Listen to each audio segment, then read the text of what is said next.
Sounds good. Free.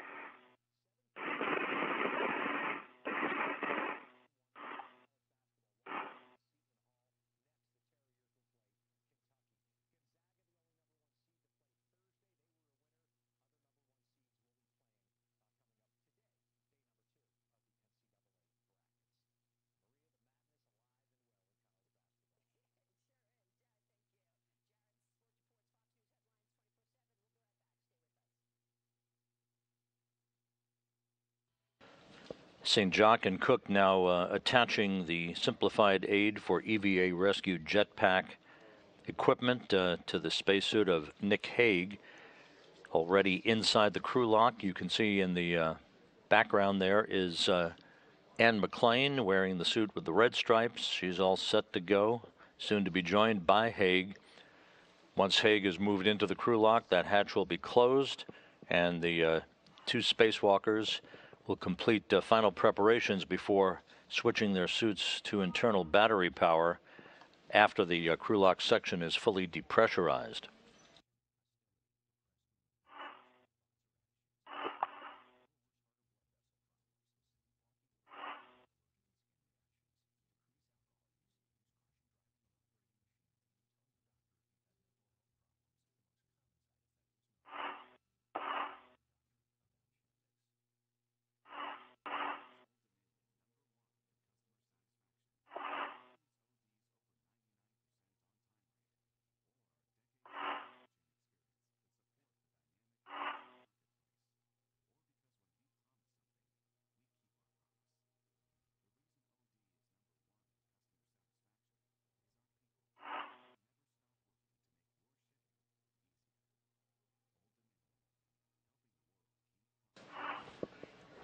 Here at the spacewalk or EVA console, Jacqueline Kagi is the spacewalk officer for today's spacewalk and the one that will be conducted 1 week from today. She is the second from the bottom of your screen. She has been working in the preparation of the choreography for this spacewalk for over a year with the lead flight director, Mary Lawrence, who will be on console throughout the course of the day today, as she will 1 week from today.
Good access. While we watch Nick Hague prepare to be moved inside the crew lock section of the Quest airlock by David St. Jacques and Christina Cook, another question coming at us on social media. How long can crew members be out on a spacewalk? Typically, spacewalks are timed for about 6.5 hours in duration, with some margin based on the consumables that they have in their extravehicular mobility units for breathable oxygen and water to keep their liquid cooling garments at comfortable temperatures. The longest spacewalk in history was 8 hours 56 minutes on March 11th, 2001 by Jim Voss and Susan Helms on STS-102, one of the early assembly missions for the International Space Station.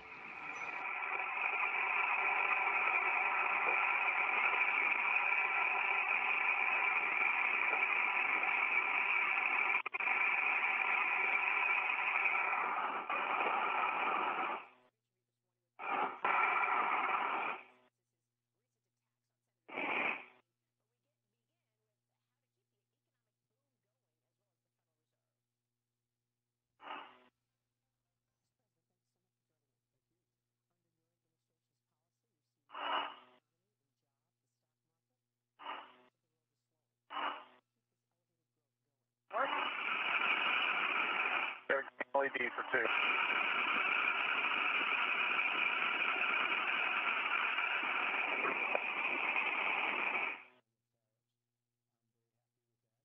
And I have a green LED on my WVS.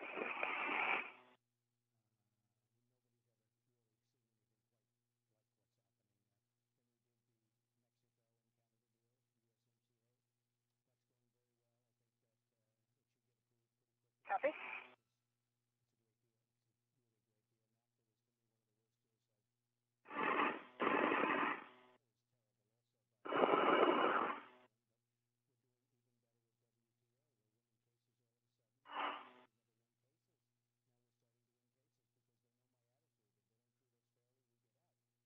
V1, Hatfield dry. Yep, 2 half dry.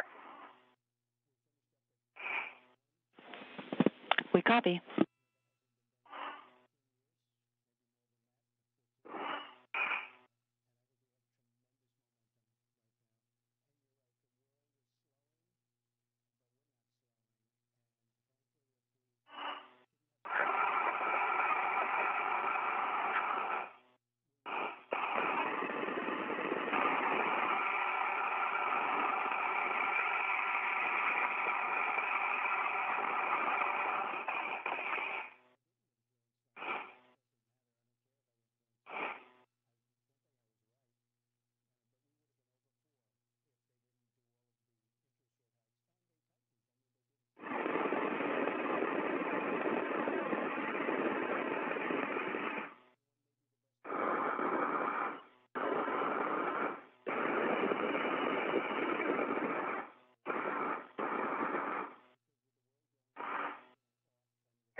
Ready.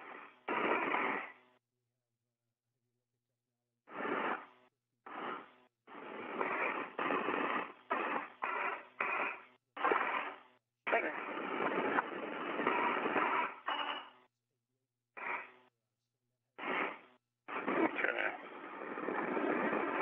Yeah. I mean, Toward the hatch. toward the hatch.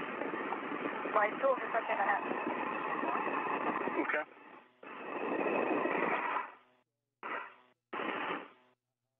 Nick Hague now inside the crew lock section of Quest,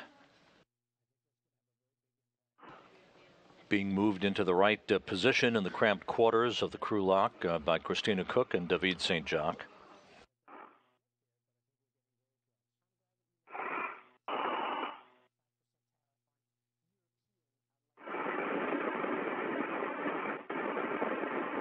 The Quest airlock has been the venerable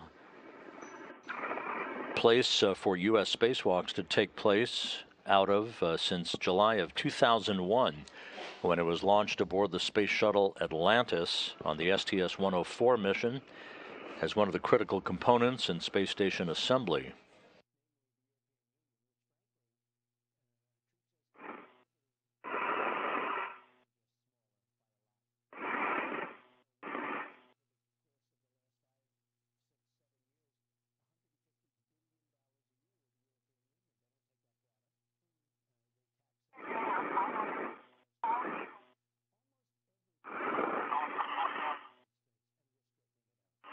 I've got enough head clearance, I can reach the whole UIA, so that's good, and then I'll be able to cheat a little bit more port for you, Ann, when we open the hatch. Okay, yeah, so I'll need to shoot a little port just to get it open, but we can make those adjustments.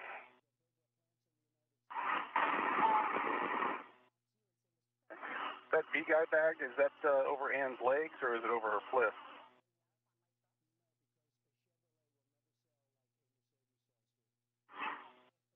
Yeah. Okay, let's move the V-guide back down to my legs. Yeah,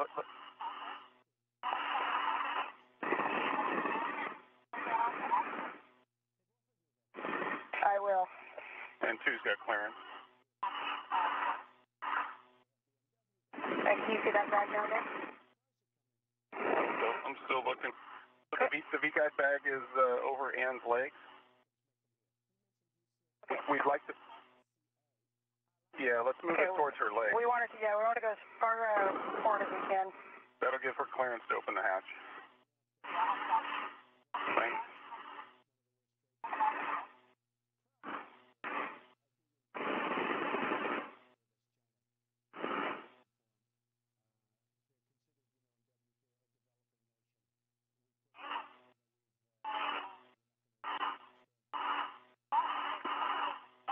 Copy. Thinker. David St. Jacques trying to make both Haig and McLean a bit more comfortable as they're wedged up against each other in the cramped confines of the crew lock section of the Quest airlock. Just a few moments from now, that hatch will be closed to separate the two spacewalkers from St. Jacques and Christina Cook, who have assisted the crew throughout the past several hours in suiting up and conducting their pre-breathe of pure oxygen to cleanse the nitrogen out of their bloodstreams to prevent any condition known as decompression sickness from occurring once McLean and Haig step out into the void of space a short time from now. The flight control team here at Mission Control in Houston has given a go for the depressurization of the crew lock once we get to that point. All systems are operating normally. We have two good spacesuits, and everything is in preparedness for the start of this 214th spacewalk in support of space station assembly and maintenance.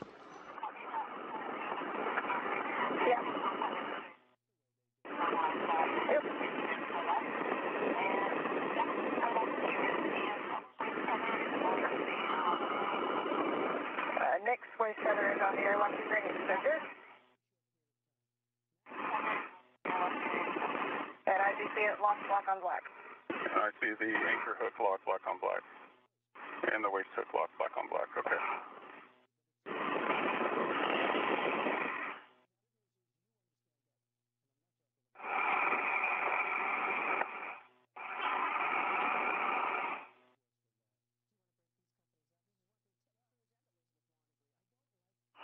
Okay, that's great. Thank you.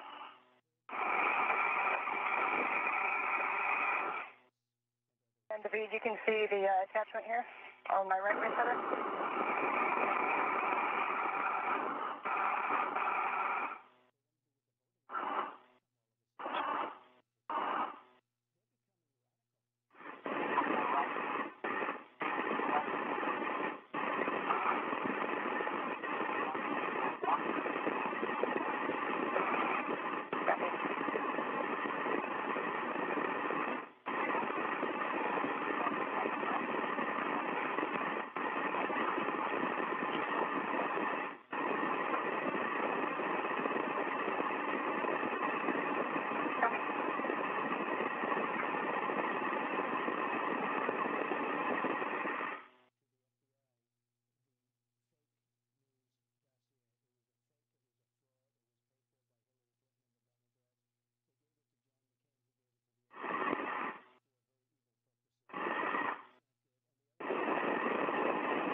is closed.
Station 1 from the airlock.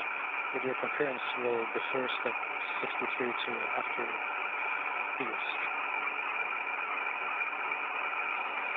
And David, we agree. Defer step 63 and sub post depress. Okay, deferring step 63. Say again, David. It's hard to hear over the hot mic.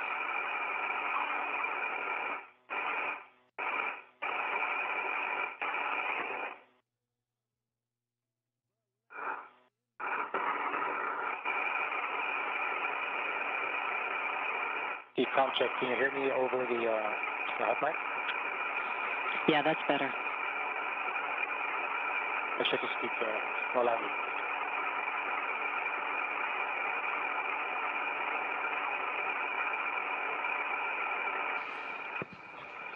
Here in Mission Control, veteran astronauts Tracy Caldwell Dyson on the right side of your screen, a veteran of 3 spacewalks herself.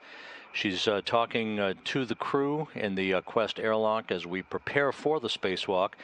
Once the hatch is closed and the depressurization of the crew lock section of Quest is underway, she'll be handing over spacecraft communications duties to European Space Agency astronaut Thomas Pesquet on the left side of your screen, who will be the so-called intravehicular or spacewalk choreographer, running down all the procedures step by step with McLean and Haig as they conduct their work outside of the International Space Station along the Port 4 truss of the complex throughout the course of this planned 6.5-hour spacewalk.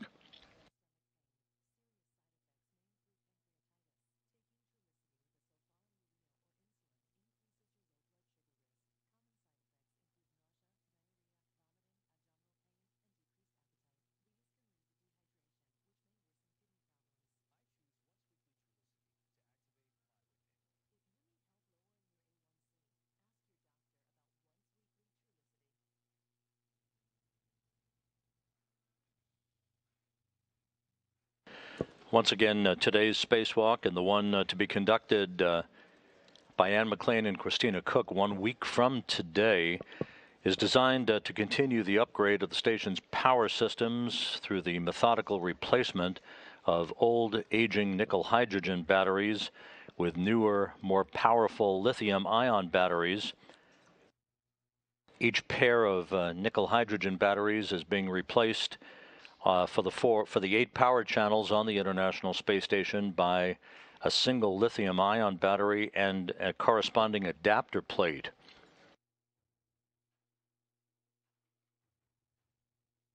"24 batteries in 2 sets of 12 were mounted at the base of the 2 solar array wings on the starboard side of the station's main truss, 2 sets of 12 on the port side.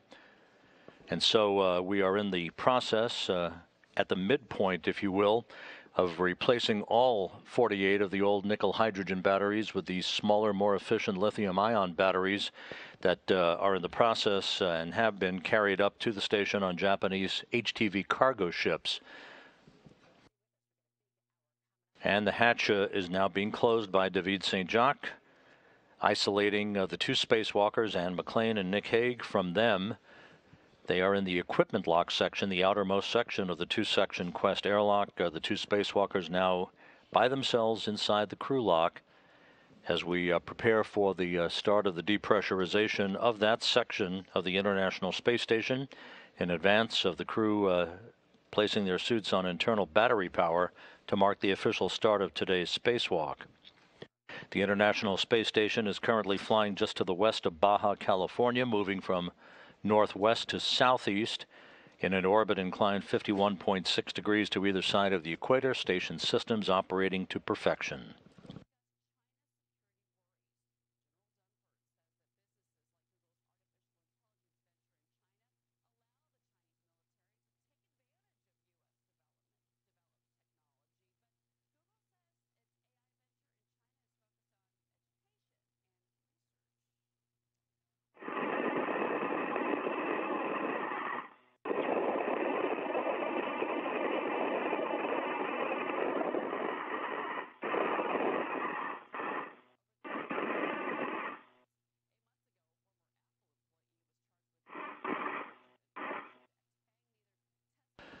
While we have a moment, a couple of additional questions coming into us on hashtag Ask NASA from social media circles. Katie asking, what kind of training did astronauts McClain and Hague complete to be ready for their spacewalk?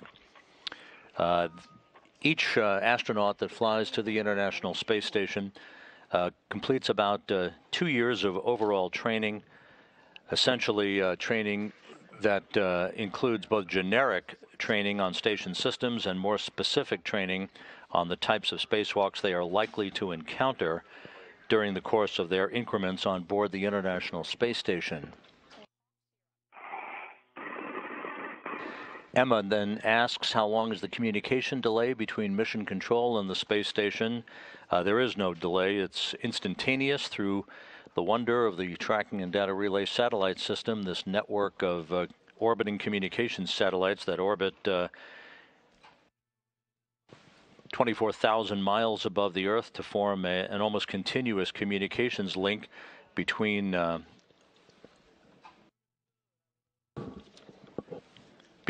International Space Station and other orbiting satellites and spacecraft.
Once again, back following a short handover between communications satellites. So you're looking at David St. Jacques of the Canadian Space Agency on your right, Christina Cook, NASA flight engineer, on your left. The hatch closed between them and Nick Hague and Anne McLean, who are behind that hatch in the crew lock section of the Quest airlock, preparing for the start of the depressurization of the crew lock section that will set the stage for the start of today's spacewalk, the 214th, in support of space station assembly and maintenance. Just to recap, the work to be conducted outside today by McLean and Nick Hague. 73. We also took UHF out of public call 5, and so you have a go to complete your step 74, and you have the go in 76. With that. And Nick, this is Ivy. How copy? I've got you loud and clear. I got you loud and clear. Loud and clear. All right, for you, Nick, on the UIA, check that the depress pump power is off, OFF. Depress pump is off, OFF. Check that the depress pump enable LED is on, ON. Depress pump enable LED is lit. Let's moving on to the cue card. I don't know if you heard my reminders previously. I'll repeat them otherwise. Did not hear them. Must have happened during the comm reconfig. Right. So drink during depress to prevent the IDD overpress and leak.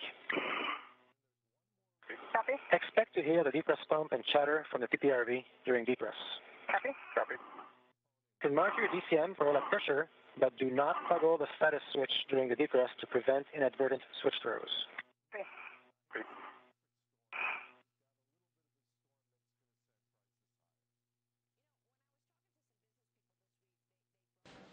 These preparatory instructions from St. Jacques in advance of the actual start of the depressurization of the airlock, which should begin momentarily.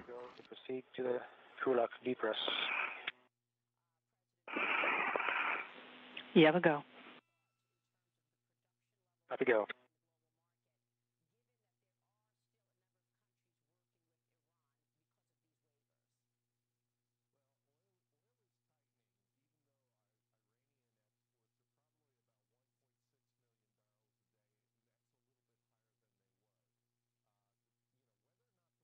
All right, Nick, on the UIA, switch the depress pump power to on, ON, and wait 10 seconds for complete startup. Depress pump power is on.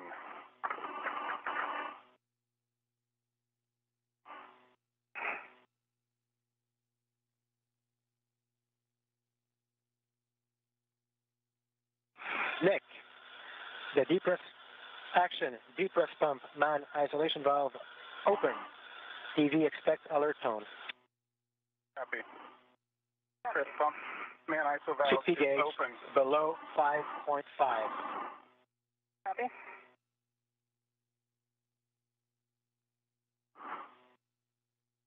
Monitor if below 5.5. If it goes above 5.5, stop the depress. You two copies. And the depressurization of the crew lock section of Quest now underway. This will be done in a two-step fashion. First down to about 5 pounds of pressure per square inch inside the airlock, where we will pause to allow a systems check, both for the flight control team here in Houston and the crew aboard the International Space Station before the depressurization is resumed back down to vacuum. Heads up, when the crew lock is at 6, expect an alert tone. 1 copy. 2 copies.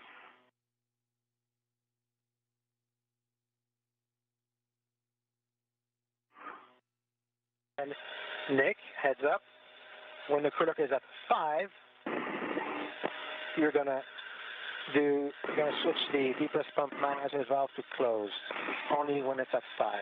Copy at 5. Current pressure 11.9.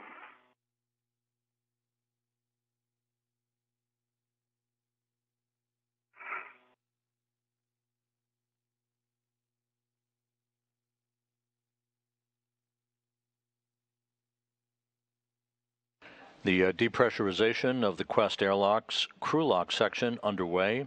Started at 6:26 a.m. Central Time. To recap the work that lies ahead outside for Anne McClain and Nick Hague today, they'll be working on the 4A power channel on the Port 4 truss of the International Space Station.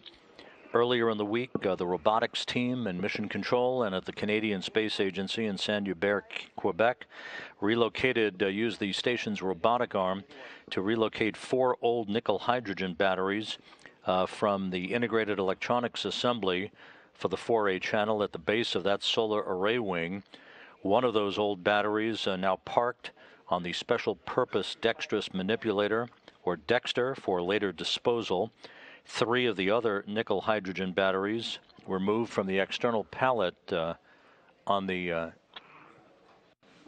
H2 transfer vehicle for later disposal. And 3 new lithium-ion batteries were robotically relocated into their resulting open slots in the integrated electronics assembly. The work today outside will involve the movement of 3 adapter plates. These adapter plates are designed to serve as platforms to complete the circuitry for the battery charge discharge unit that stores and disposes electricity for the solar array wings during daylight and dark passes of the Earth. It also serves as thermal protection for the integrated electronics assembly and a stowage location for the old nickel hydrogen batteries that cannot be brought home on the HTV's external pallet because of space limitations. Only 9 of the 12 old nickel hydrogen batteries to be relocated in today's spacewalk and the one a week from today, and the associated robotics work. Only 9 of those 12 older batteries can return to Earth to burn up in the Earth's atmosphere. In addition to the movement of 3 adapter plates to their respective locations in the 4A power channels integrated electronics assembly, there will be the relocation of 2 of the old nickel hydrogen batteries from the integrated electronics assembly to be placed on the adapter plates that are being transferred as well. Those batteries will stay on the International Space Station forever.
And PV's reminder when crew lock at 6, expect alert tones. Nick, reminder when crew lock is 5, you're going to switch off the pump. You're going to, switch the depress pump valve to close. 4 copies. And 2 copies. I'm showing current pressure 7.6. Copy 7.6.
Nick, heads up, should be approaching 6.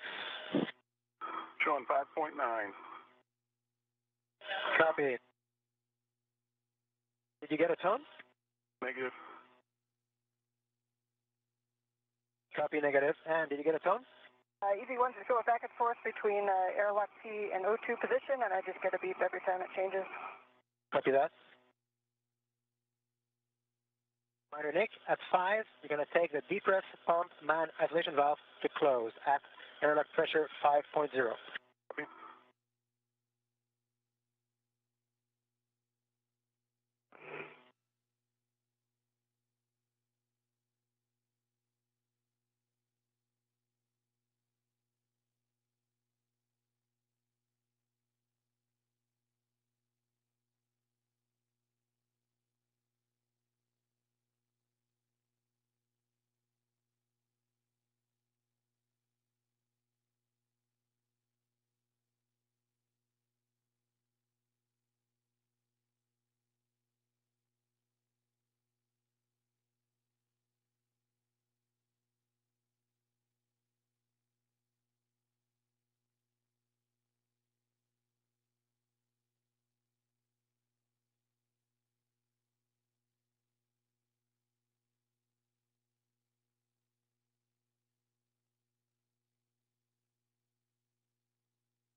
And Nick should be approaching 5. Copy. Here's 5. Man ISO valve is closed. Copy, man isolation valve closed. Both EVs. Now we're moving on to a leak check. So take display status until leak check question mark is displayed, and then yes for 2 seconds, and follow instructions for the leak check. EV1 copies, and EV1 is in leak check. Copy, EV1 leak check.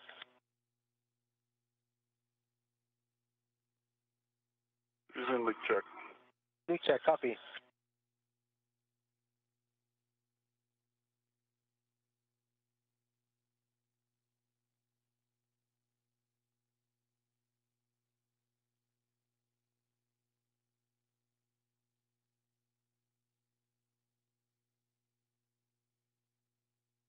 This is Mission Control Houston. We've taken a brief pause in the depressurization of the crew lock section of the Quest airlock at 5 pounds per square inch of pressure.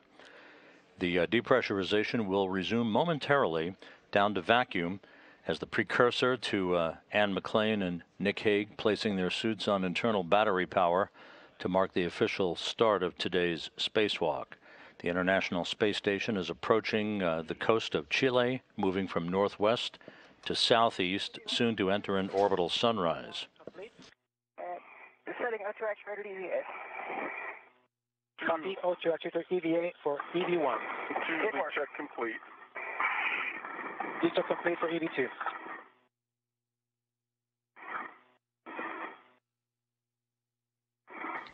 Both McClain and Hague reporting good leak checks on their suits, so their suits have been rock solid throughout the course of this morning's spacewalk preparations.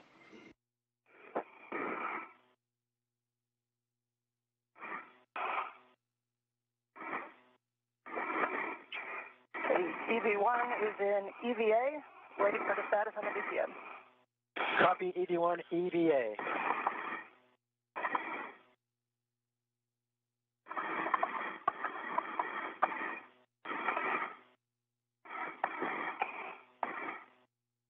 And EV1, O2 position EVA on the DCM. Copy, O2 position confirm EVA on the DCM for EV1.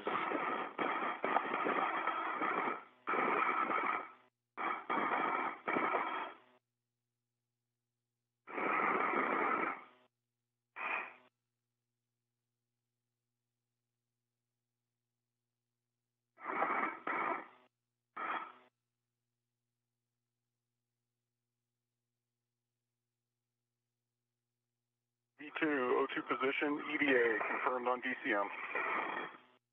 Copy, EV2, O2 actuator position EVA.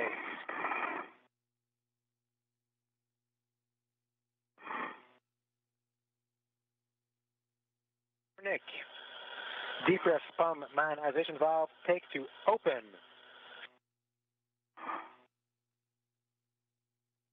First pump man ISO valve is open. And I am taking the emergency MPEP to open. Copy. The depressurization now has resumed. It will be placing the crew lock section down at vacuum a short time from now. EVs, monitor suit T gauge less than 5.5. If it goes above 5.5, we'll stop the depress. 1 copies. 2 copies.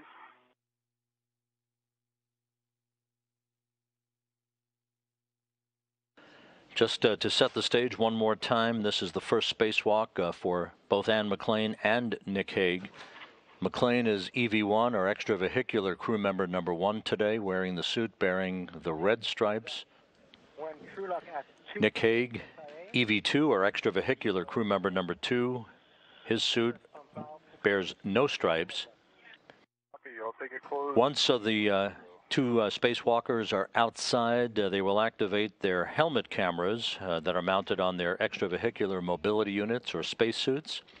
You'll be seeing up close and personal views of the work that they'll be doing at the Port 4 work site. And McLean's helmet camera number that you'll see, it's a ghostly figure that you'll see in the lower corner of your screen. It will be number 20. Nick Hague's helmet camera is number 17.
Nick, heads up, should be approaching 2.8 side. Be showing 2.4. 2.4.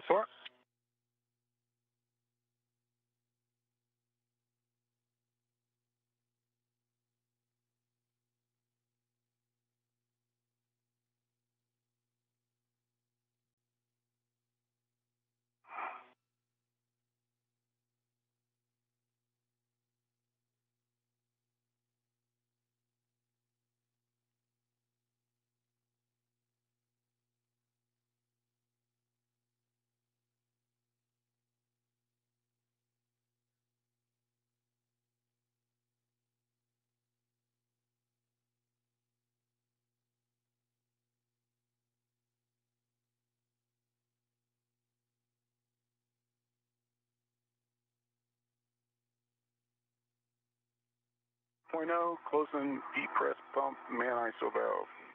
The depress pump manization valve closed at 2.0.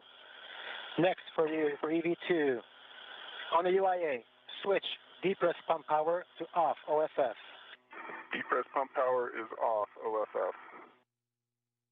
Both EVs, now it's time for your report of the initial tether config. Okay, starting at EV1, I have a waist tether. On my left side, the gate closed, slider lock, black on black. That is hooked to my MWS. My safety tether on my left side, my red hook is connected to my D-ring extender. Gate closed, slider lock, black on black. That leads to my crew reel number 23, which is unlocked. My yellow hook is connected to the anchor reel. The yellow hook is gate closed, slider lock, black on black. Anchor reel is unlocked, and that leads to my MWS. On my right side,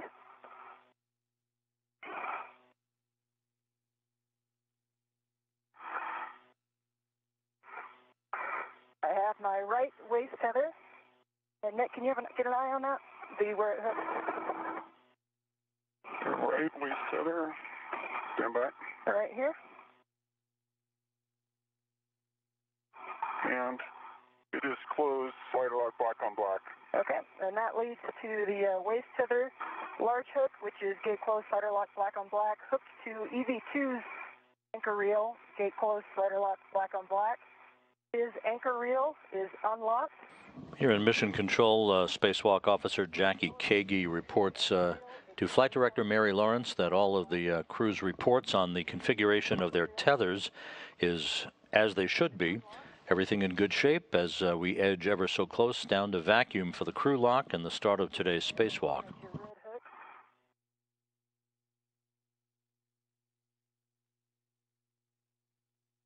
And I see his red hook. And that is gate closed, slider lock, black on black.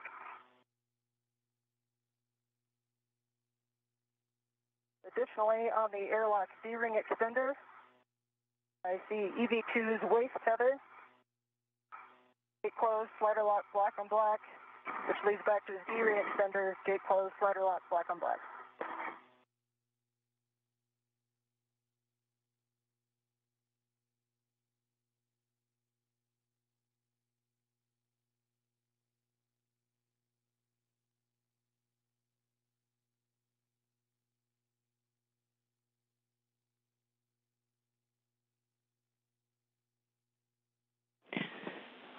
Okay, guys. Station from the airlock. Did you copy all the reports? Yeah, David, it's coming back to you. The only thing we'd like to repeat is the yellow hook on anchor reel, EV2.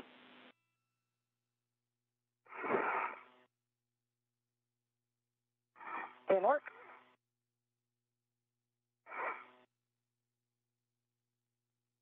And Tracy, I have EV2's yellow hook hooked to his anchor reel, and I see it gate closed, slider lock, black on black. All right, that's a good config for both you and Nick.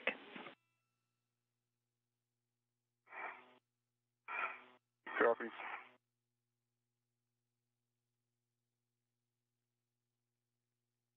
EVs, as the pressure keeps slowly going down, just a heads up, when DPDT approaches 0, you can expect an alert tone. 1 copies. 2 copies.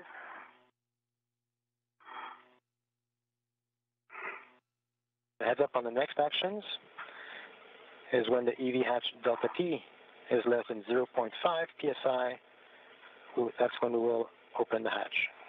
1 copy. And I've got all the bags all the way forward to give you as much room. Following final systems checks and communications checks, the crew will open the hatch on the crew lock, exposing them to the vacuum of space. That will be right before they place their suits on internal battery power.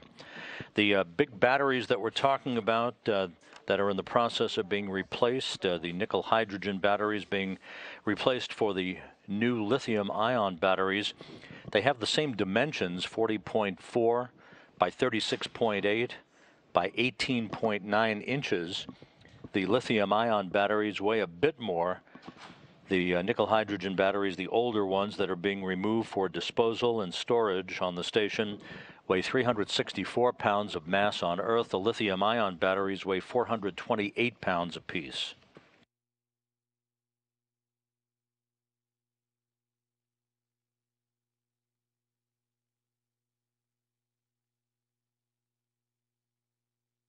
Joining Christina Koch and David St. Jacques is the commander of Expedition 59, Russian cosmonaut Oleg Kononenko, who launched with St. Jacques and Anne McClain last December. They will remain on board the station until they return home on June 25th, Kazakhstan time, for a landing in the Soyuz MS-11 spacecraft.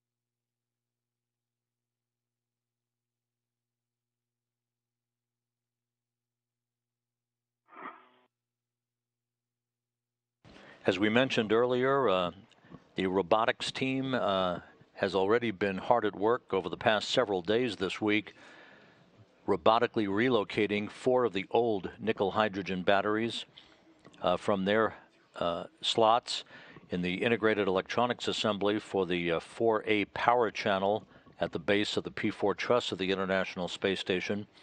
One of those old batteries now parked temporarily on the special purpose dexterous manipulator, the Dexter robotic attachment on the station's Canadarm2 robotic arm. 3 of the old batteries were moved for disposal to the external pallet that is parked on a payload attachment point on the truss of the station. Those batteries will burn up with that pallet later this year once it is placed in a future H-2 transfer vehicle, a Japanese cargo ship that is used to transport these batteries to and from the station. In addition to that work, 3 new lithium-ion batteries were relocated robotically into the resulting open slots in the integrated electronics assembly. All of this work to be replicated a week from today by Anne McClain and Christina Koch during the next spacewalk that will service the 2A power channel on the P4 truss.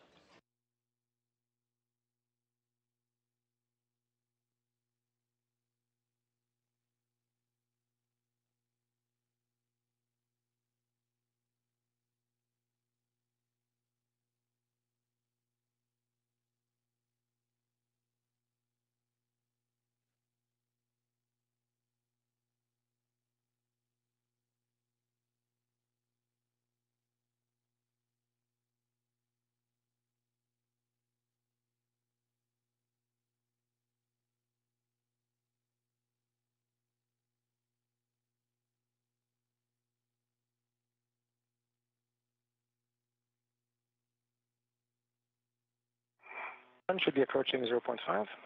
Heads up. The hatch is reading 0.9 PSID. Copy 0.9er on the hatch gauge.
Which is reading 0.6 PSID.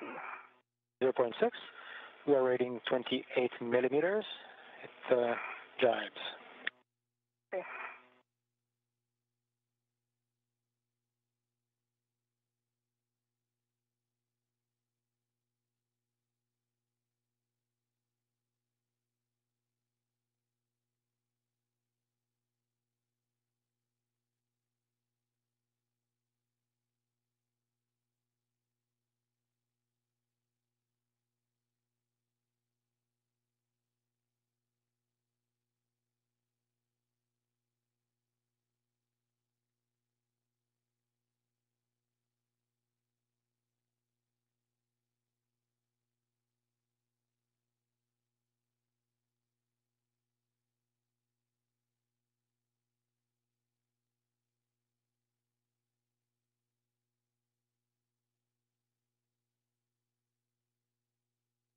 EV1, we're showing 26 millimeters of mercury. Checking. The crew lock section of Quest just about down to vacuum. Just a few more steps before the two spacewalkers, Anne McClain and Nick Hague, take final systems and suit checks and open the hatch to expose them to the vacuum of space. The official start of the spacewalk is marked when they place their suits on battery power.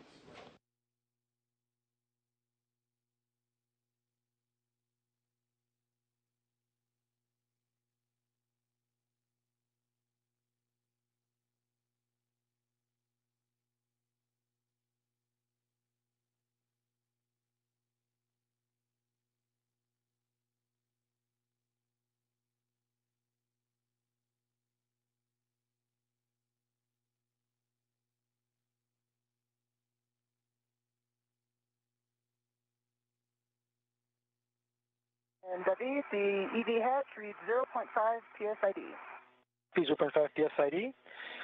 Your go to open and stow the EV hatch. Work.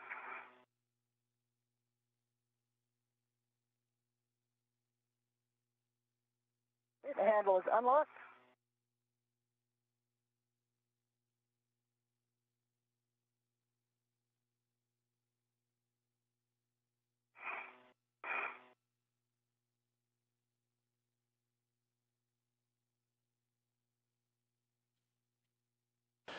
You see the outer thermal cover of the Quest Airlock's crew lock section now open. The hatch was opened at 6:58 a.m. Central Time. The EVA not yet officially underway. We're standing by for the crew placing their suits on battery power to mark the official start of today's spacewalk.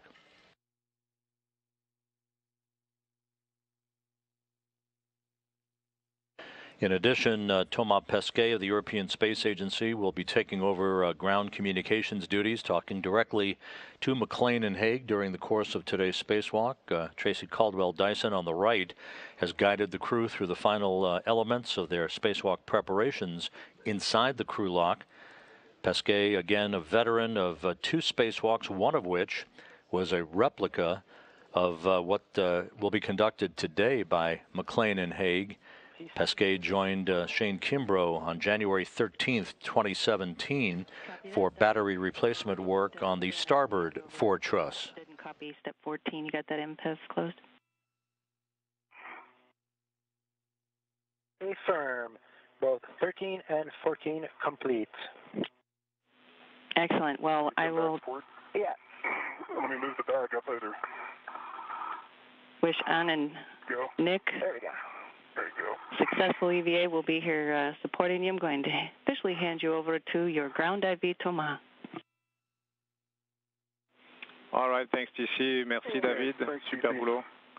And Anne and Nick, this is Thomas. The team here is ready. Are you guys ready to step into the post-depress section of the Q card? Good morning, Thomas and the rest of the team. We are ready. Ready to go. Okay, so on your DCM, you'll now switch power to BAT, and would like you to stagger your switch throws and expect a warning tone. EV1 in work. EV1 is BAT.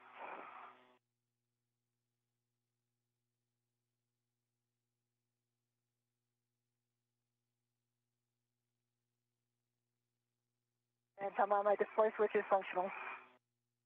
EV2's in bat. Display is functional. Copy, EV1 and 2 in bat and display switch is functional. Nick, on the UIA, you'll take the power EV2 switches, 2 of them, to the off position.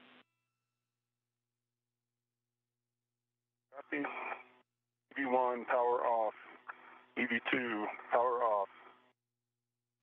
And if you can check for us that the power EV1 2 LEDs are off. As expected. And 2 LEDs are off, and I got the H2O message as well. We copy H2O message for both of you. You can now disconnect your SCU from the DCM, install the DCM cover, and stow the SCU in the pouch.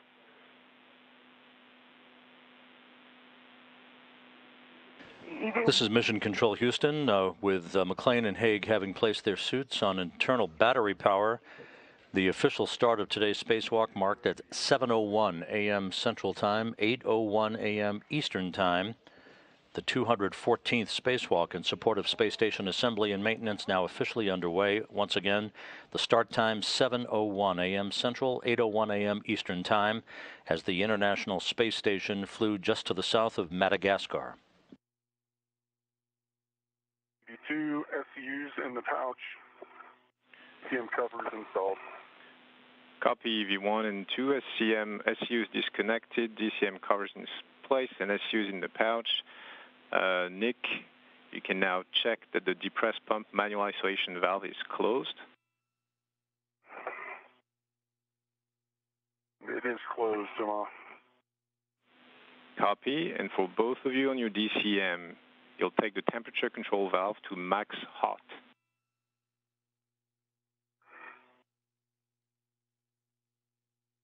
EV1 is max hot. EV2 max hot.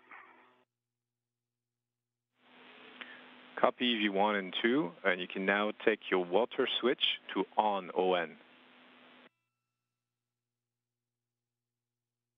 EV1 water switch on. 2 water switch on. Copy EV1 and 2, check that your DCM display is blank and you have no bite light. EV1, DCM blank, no bite. 2 blank, no bite. You can now adjust your temperature control as desired, and if you could please report your suit P gauge to us.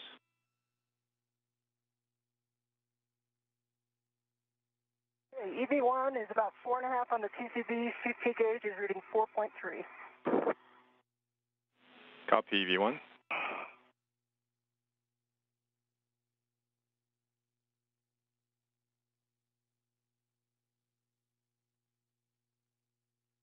EV2, suit P gauge 4.2, DCVs at 5.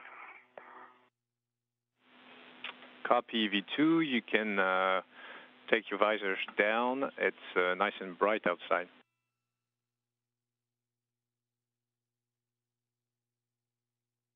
EV1 copies. Thomas Pesquet, the spacewalk communicator here in Mission Control, talking to McLean and Haig as they prepare to exit the Quest airlock. The spacewalk officially underway at 7:01 a.m. Central Time, 8:01 a.m. Eastern Time. You see in this view, in the upper right-hand corner, the Soyuz MS-12 spacecraft docked to the Rassvet module on the Nadir side, the Earth-facing side of the Russian segment of the International Space Station, having arrived just a week ago, carrying Haig along with Alexei Ovchinin and Christina Cook to the station from the Baikonur Cosmodrome in Kazakhstan. Check what you caught on. Yeah, my left foot's on something. You're free now. Okay. Just the bag is behind you. Copy. Good. Copy.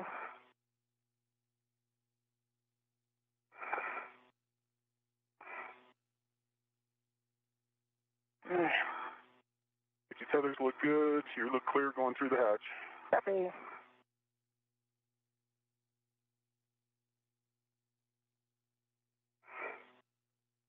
Okay, and EV1 safety tether is to the forward airlock D-ring.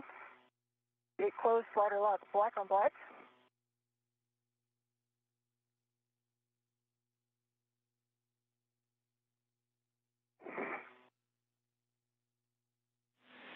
Okay, we copied gate is closed and hook is locked. Can you check one more time for us that your reels are unlocked and? Yes, I see my crew lock is unlocked, crew reel is unlocked, my anchor reel is unlocked, and I can see again my yellow hook is locked black on black, and my red anchor to my left steering extender is locked black on black. We copy, those are good checks, and you can now attach Nick's anchor hook to the aft external D-ring. And McLean now peering out of the hatchway of the crew lock section of the Quest airlock, beginning the first spacewalk of her career. She'll be followed shortly by Nick Hague as they configure their tools, reels, and tethers, all of their equipment for the planned 6.5-hour spacewalk to continue the replacement of older nickel hydrogen batteries with new lithium-ion batteries and associated adapter plates for the integrated electronics assembly for the 4A power channel on the P4 truss of the International Space Station. Connected to the aft airlock D-ring, gate closed, slider lock, black on black. In front of me, I also have his anchor reel. I see it's unlocked. I see his yellow hook. It's locked. Reel is unlocked and the red hook is locked. And crew reel is unlocked. And EV1 is egressing. And we copy all. We see you guys in a good config. And McLean now outside of the International Space Station. EV1 has egress.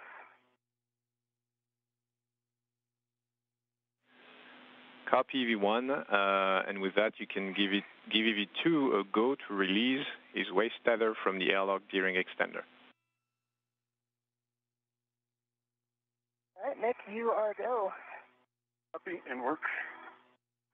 McLean is the 13th female to walk in space, the 12th American. The one Russian cosmonaut was the first, Svetlana Savitskaya, in August of 1984. The first American astronaut to walk in space, Kathy Sullivan, on the STS-41G mission of the Shuttle Challenger in October of that same year. Copy, Nick, and you can now transfer the crew lock bag number 1 to EV1, and EV1, you'll receive that crew lock bag and store on your BRT. Okay. And Nick, I'm grabbing my ret here. Okay, that's about as far down as I can get. All right.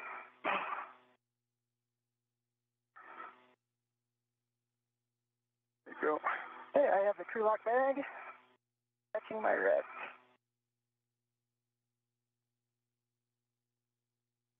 Okay, my BRT ret is on the crew lock bag. And the ret's coming back to you, Nick. Ready. Got it. Copy, Ann, and Nick, if you can bring back that large small ret to the D-ring extender. And it is attached to the D-ring extender.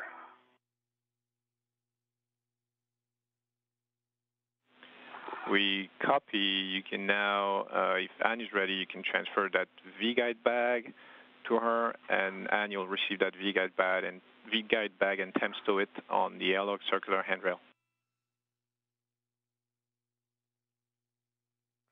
Stand by one.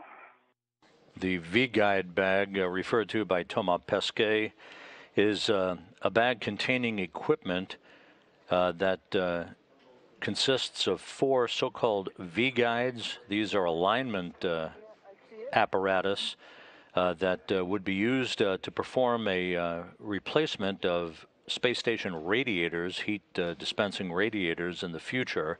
That'll be the first task of today's spacewalk, actually unrelated to the battery replacement, but to be conducted while the crew is in the vicinity of the work site to which this bag will be stowed for future use if required. The support loop on the handrail, so you can go ahead and release the internal ret if you can get to it. Yeah, I'm going to pull it back toward me.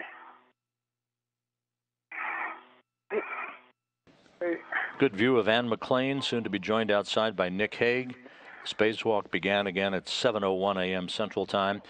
The communications outside by the two spacewalkers will at some time, from time to time, be a rhubarb of sound, a cacophony of sound between themselves out in the void of space and the spacecraft communicator, Thomas Pesquet, here in Mission Control. With the large hook, if I do that, it's going to string across the hatch. We're not bringing the V-guide back, so I just want to take it back to the handrail it's on. Yes, that is correct, Nick. You're go to do that. Okay, thanks.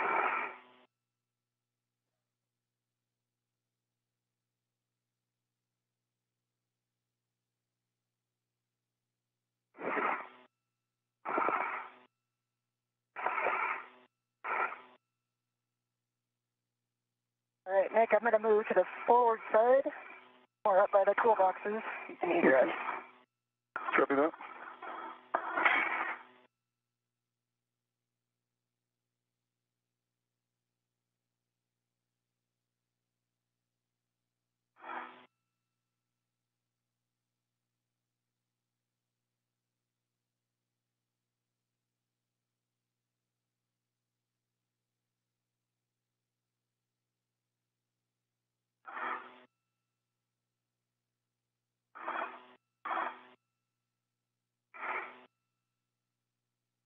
Jamal, I am putting my BRT ret on the crew lock bag, the drag out behind me. We copy, Nick, and once you're in a good config, you can egress the airlock with that crew lock bag, number 2 on your BRT ret.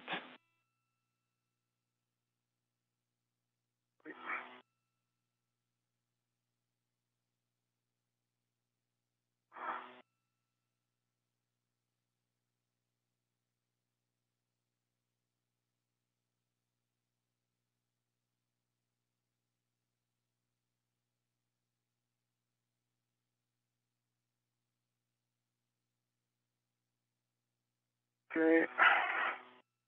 That large small that was on the crew lock bag is now on the D-ring extender in the airlock, and I am egressing. We copy. You're clear. That bag's just sitting just port of the airlock, or the hatch. Okay. I am forward port.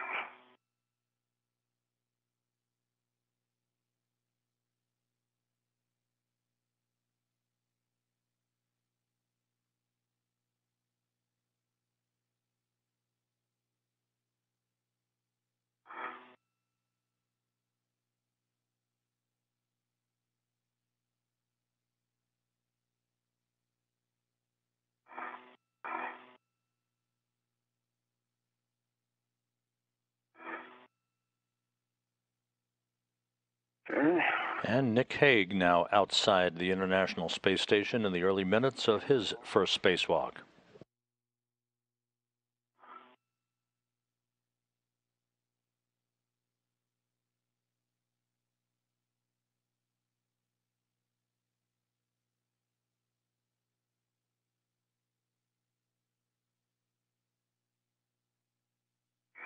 All right, from here I can see that your left spacer handle is down.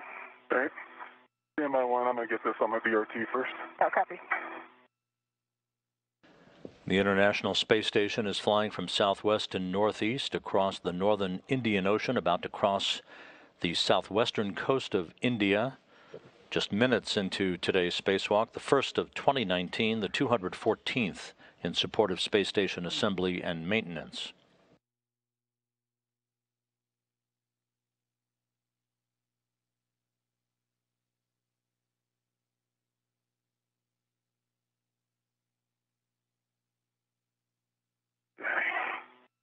Bottles out.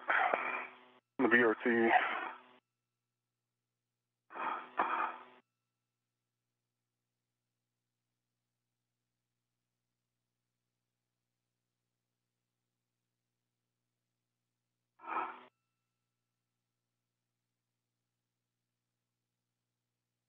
Okay. That looks like a good spot. I also see your right spacer handle down. Okay. We come around so we can see each other. All right. Good. Pull this bag out of the way. Yeah. And whenever you guys are in a good position, we're ready for your body check. Right. Okay, I don't see your WBS light. Okay, I tilt back more. Nope. It's not on. Okay. Yeah, you got bumped off. Not on. All right. Okay, good green light there. I see 3 mini workstation tabs up on you. Okay.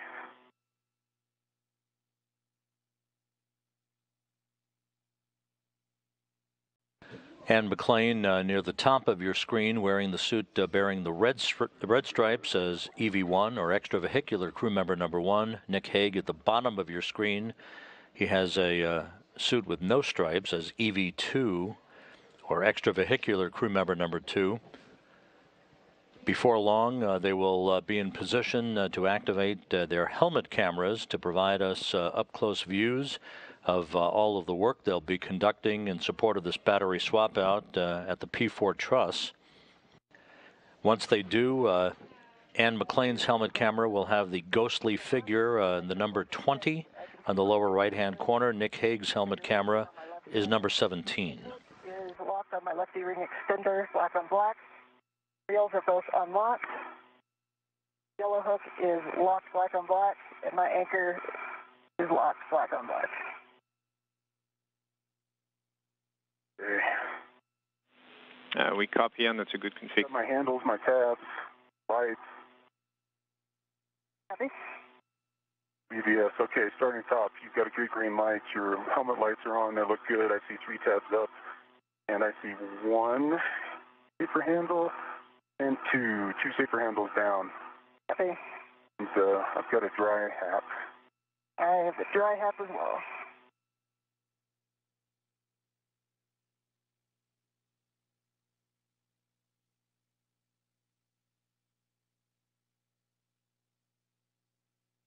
I think that's good buddy checks.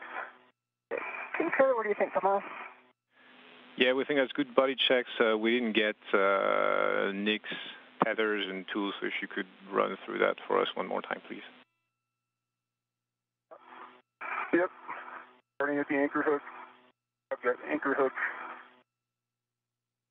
closed, black on black. Anchor reel unlocked, yellow hook, gate closed, black on black. Screw reel unlock, and red hook, gate closed, black on black.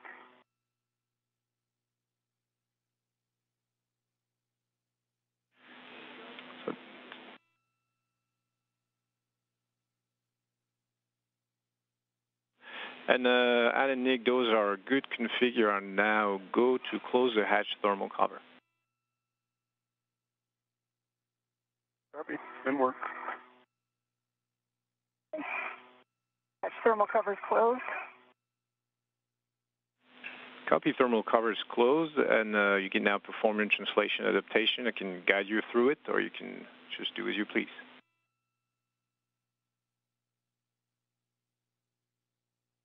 Okay.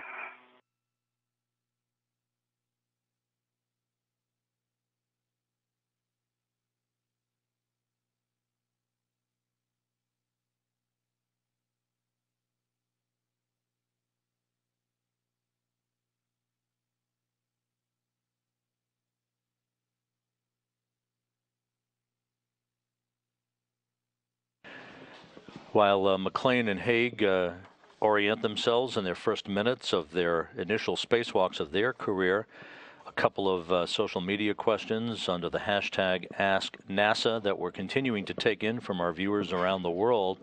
The next one is this their first spacewalk? And the answer is yes, their initial spacewalk, the first for both McLean and Hague, as they plan a 6.5-hour excursion outside of the International Space Station in support of the continuing upgrade of the power systems, this time on the port truss of the International Outpost. The next question, how often does a spacewalk happen during a year? That's a variable number. There's no set number. It depends on the amount of operational requirement that there is either for assembly or maintenance work. In this case, there could be quite a few spacewalks conducted throughout the course of this calendar year, not just by U.S. astronauts, but by Russian cosmonauts as well. Later in the year, there'll be perhaps 4 to 6 spacewalks out on the far port truss of the International Space Station, the P6 truss, to continue this battery upgrade work. And there are spacewalks being developed, not yet completely set in stone, but spacewalks that are under consideration and development for improvements and upgrades and maintenance work to the alpha magnetic spectrometer that was delivered to the International Space Station in 2011.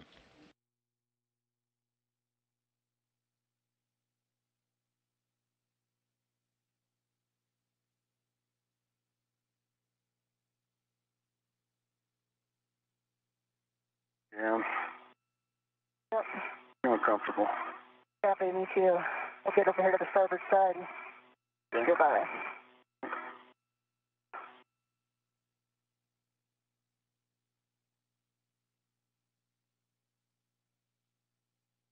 You're right, but you got that. Okay, EV1 and 2, we copy you're both comfortable. Yeah, we copy you're both comfortable. Small reminder from us to take it easy during the first hour of the EVA, to not impact the METOX rates. And with that, we'll step into our V-guide bag, deploy a task, and you guys can retrieve that V-guide bag from the airlock circular handrail, put a ret on it, and tend it up to that S0 worksite. Okay, come on, I have a mini workstation ret onto the V-guide bag. So Nick, if you wouldn't mind releasing it right there. Yep, it's coming your way. Copy. Released. Yep. Okay, I'm going to move starboard and let you go by. I'm going to tend it towards you a little bit. Okay. Copy. You can translate up the sea to spur to that S0 starboard wedge phase, and Nick, you're going to be leading that translation up the sea to spur. This first task by McLean and Haig, unrelated to the actual battery work that will be ongoing for the bulk of today's spacewalk, this deployment of this so-called V-guide bag.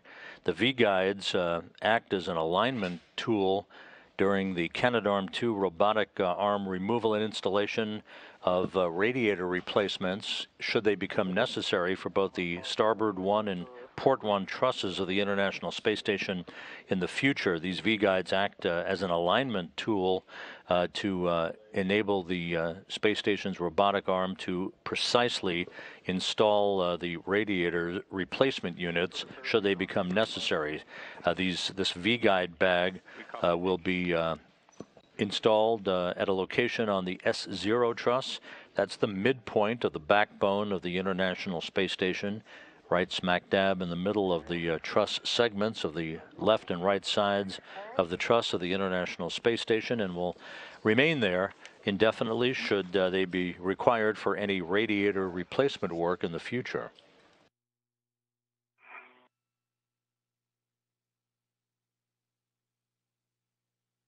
I'm on the sea to spur. I'm going to let you get a little front of me so your safety tether lays up. Okay.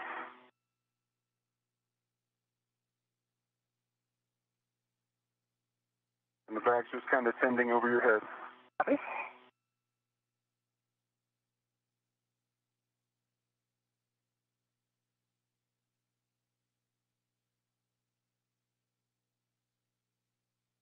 Okay. Turn in the corner. Copy. I see your safety tether. I'm clear of it. Okay.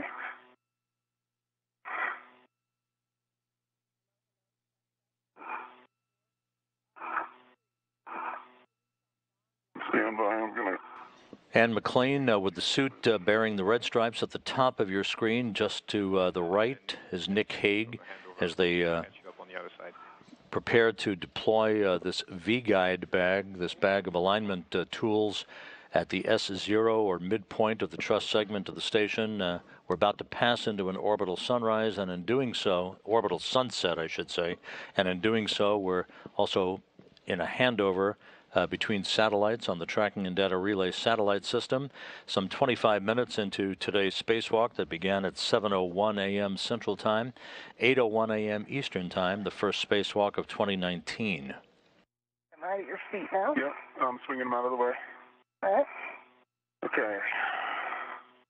So I think if I pull it a little bit more this way, it's kind of where you need to be. Yep, I concur. Okay. Okay. Hang out here for a second, let you get in position. Okay. I have a hand on the A hook that we released. Okay.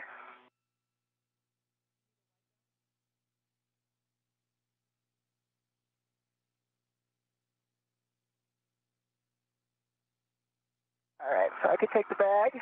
You want to keep going? Okay, you've got the bag. I have I'm the going bag. to keep going up down my green hook. Copy.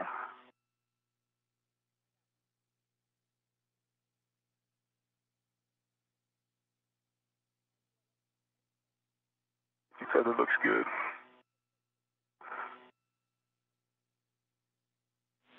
All right, we see you guys going. You're looking good, and Nick, you'll fair lead your green hook on S03439 on top of that S0 starboard wedge work site.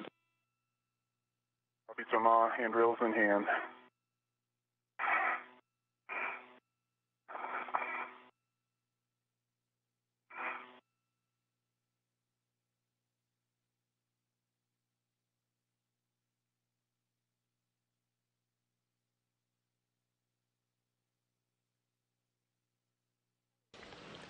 Our first view from the helmet camera of Anne McLean. Extravehicular number 1, EV1, bearing the suit with the red stripes as she begins to make her way first to the S0 truss for the deployment of the bag of alignment tools for future radiator replacement work should that become necessary. She and Nick Hague, who will be wearing the helmet camera designated 17 in that lower right-hand corner that you see, they then will press on to the P4 truss, the Port 4 truss segment of the International Space Station on the left side of the station's backbone to set up the work site that they will be at for the rest of today's activities to install adapter plates and to move a couple of old nickel hydrogen batteries around for temporary stowage on the International Space Station. Strap there? That's correct. Yep. Delta is attached to 3423. Copy, Delta is attached to 3423. And so my green hook is down. Copy, Nick, your green hook down on 3439. The was unlocked. And Thomas, the Alpha is hooked to the nadir stanchion of the starboard handrail of this nadir keel. We copy, Anne, and we'd like to remind you to check that this MLI flap beneath the 3423 is secure to structure. We didn't hear that call if you made it. Yes, the Delta is connected to 3423. Yeah, we copy Delta is connected. We want to make sure that this MLI flap underneath handrail 3423 is still secured to structure. Oh, I see. No, actually, it's not on structure. It's kind of over the handrail. Yeah, I can correct that. Copy.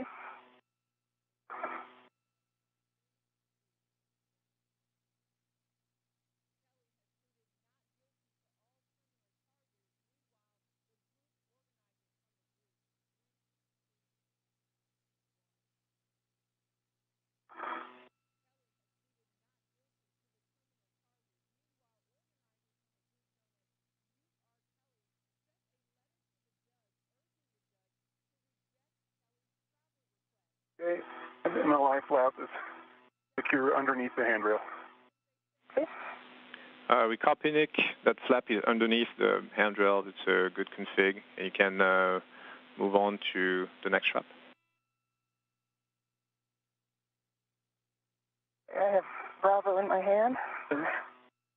I'm working on Charlie.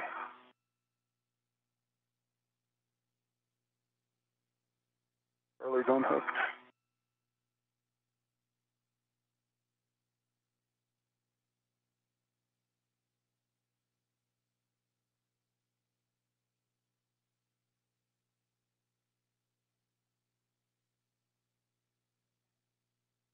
Tampa. Early hook is down on the, we're calling this the mater starboard handrail on the port side of the truss.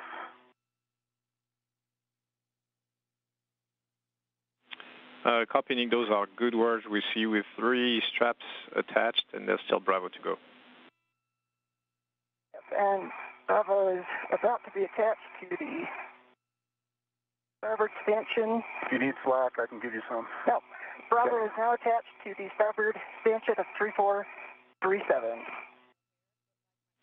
We copy all 4 straps are attached. You can now cinch those straps so that the V-guide bag is as secure to structure as can be and not interfering with the OTSD or the ATA. Copy. And you want me to do Bravo first, so it kind of sends lower away from that OTSD? What do you think, Nick? I need to get Delta up here because right now the Charlie strap is going right over the top of the end of it, so I need to move it more to the starboard. Okay. So I'll hold. Stand by.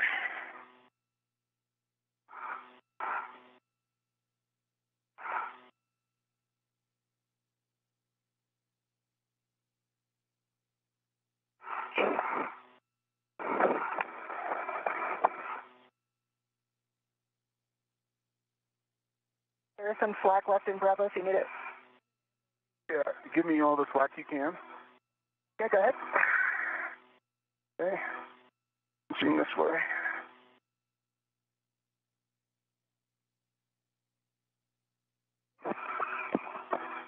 And stand by, Ann. I'm going to release this. There's a couple twists that are going to make it tough to get fully cinched. I'm going to take those out.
Wedged in here pretty tight. Okay, you need me to reposition it? Okay. Oh, the twist got in.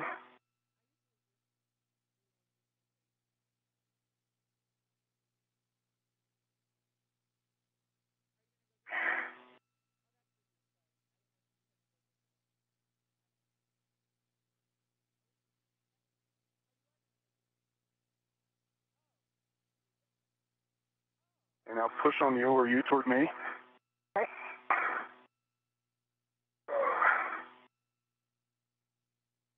Got it. Okay. Great. Now you can push it down as much as I can.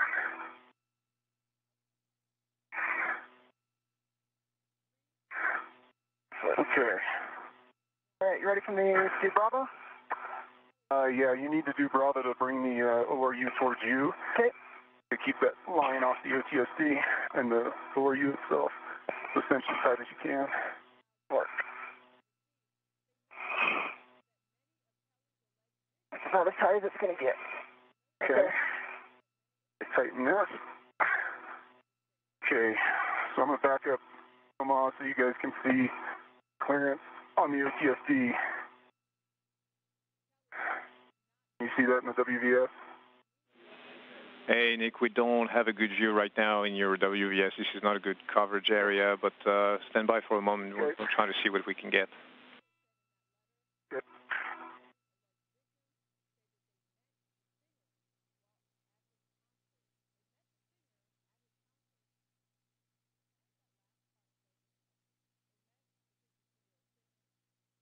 You're to see at night if you take the sunglasses off.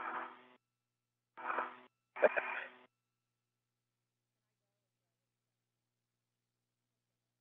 pretty stable. Yes, the Alpha is a little loose, but I think between Bravo and Delta being tight, it's pretty in there. If I cinch Charlie anymore, it's going to be over the top of the bottom of the OTSB. All right. So you've got no more slack. Alpha we can't adjust. Right. The only option we would have is loosening Delta and pulling it this way.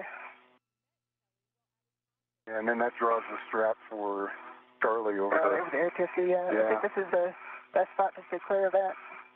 You could try to wrap the Alpha strap around the handrail a couple times. Yeah. And then connect it to shorten it up. What do you guys on the ground think?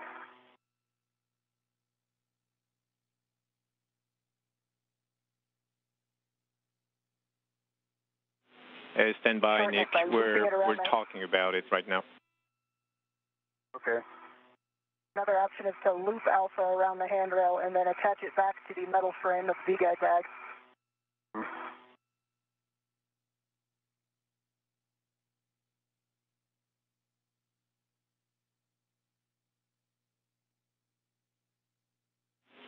Hey, Ann and Nick. Because you guys don't.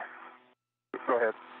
Yeah, we're copying your conversation. We're talking about your plan to wrap that AET around Alpha and bring it back to the bag. And we need you guys to take it easy for a minute on the match rates, if you don't mind. Okay. Yep. Copy. Stand by.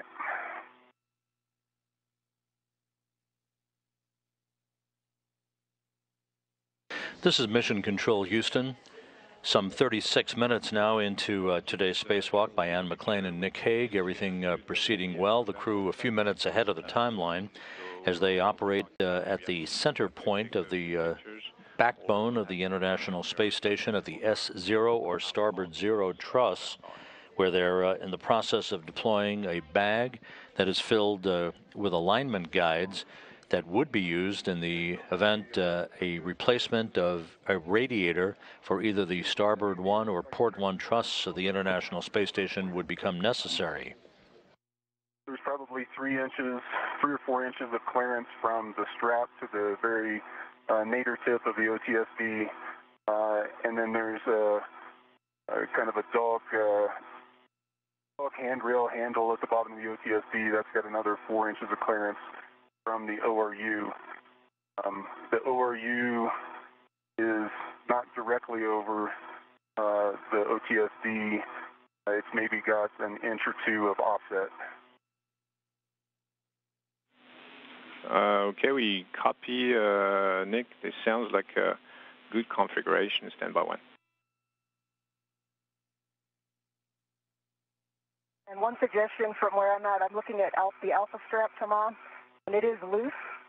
One recommendation, rather than going around the handrail, is to loop it back through the tied down strap that is on the V-guide bag, the diagonal straps that the hooks are stowed in. Loop it through there and then hook it back to the same place that it's at right now, this nadir stanchion. I think that would keep Alpha, that would keep any drip from going up toward the Charlie area, toward the OTSB.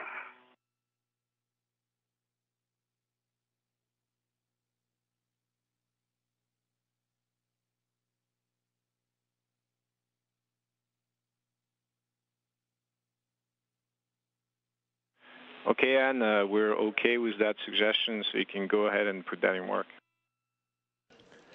Here in Mission Control, standing on the left side of your screen in the white shirt is European Space Agency astronaut Thomas Pesquet, who's serving as the spacewalk communicator, talking directly to McLean and Hague as they conduct their work outside of the Quest airlock.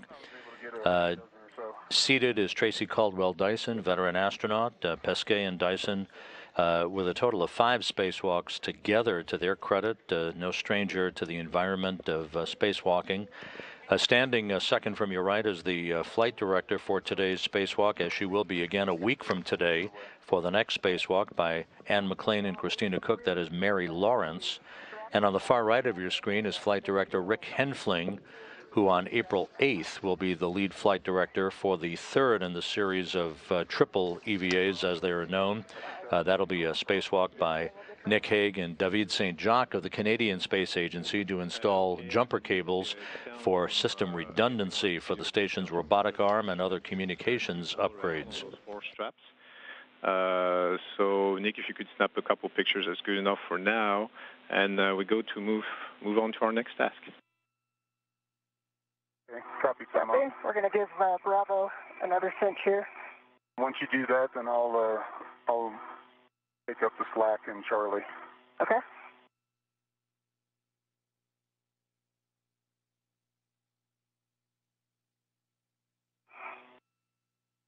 Yeah, nice. That's a good movement. Okay, how's that? That's good. Okay. What's the best clearance we've got? Ground, I'm going to snap some photos. Copy, Nick.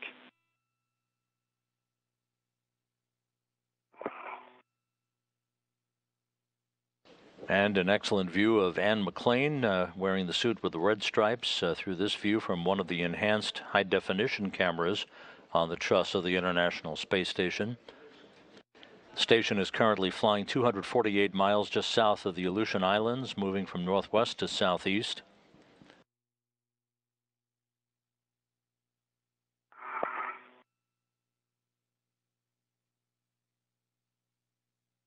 And Tomas, he finishes up those photos. Would you want me to start moving toward the front face?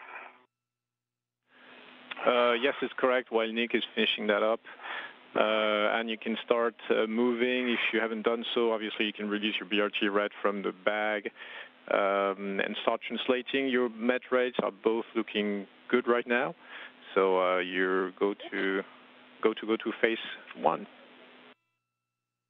Copy and work, and my BRT ret is currently the crew lock bag. I did release my V-guide bag ret to my workstation. Copy, you released your mini workstation ret from the bag. It's a good config. Okay.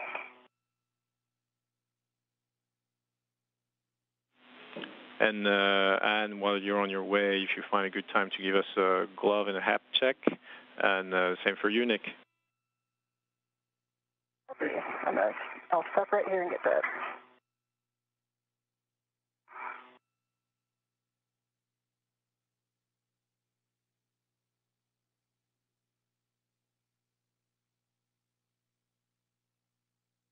Come on, both gloves have no change, no damage, and my hat is still dry.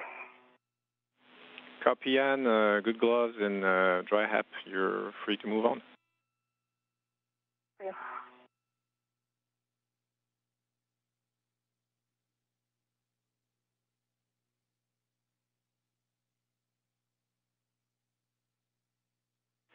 And Nick, you can. Good gloves, no change.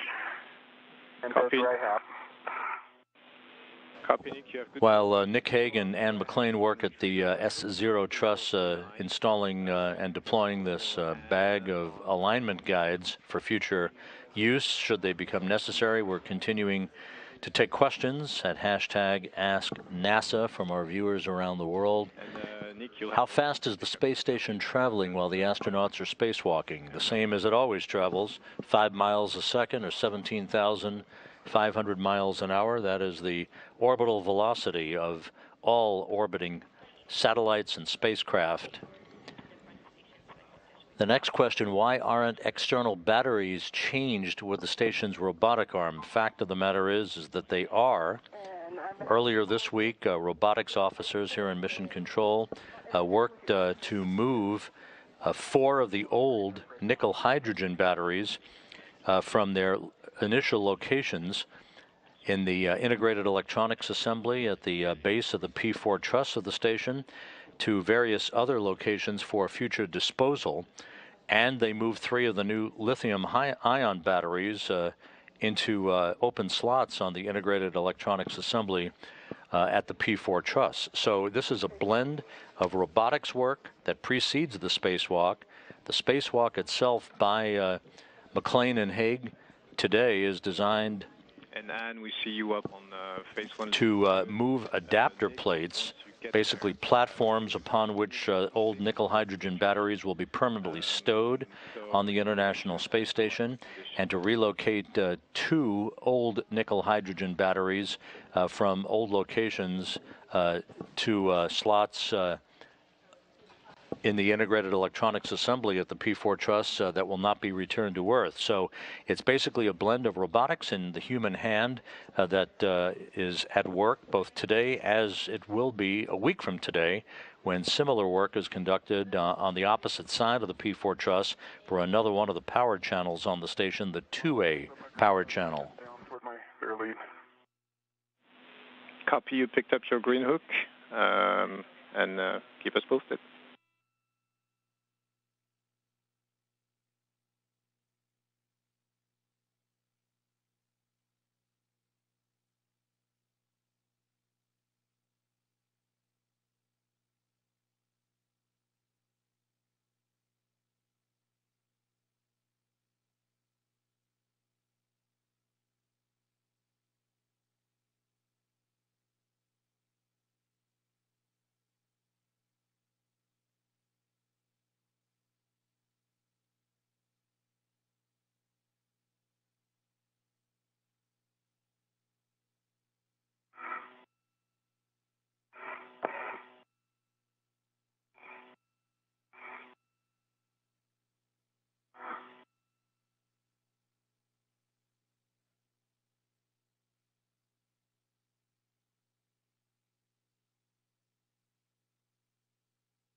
On the seat of handrail. Okay. I'm out over PMM. Rear leads off. Heading towards phase 1.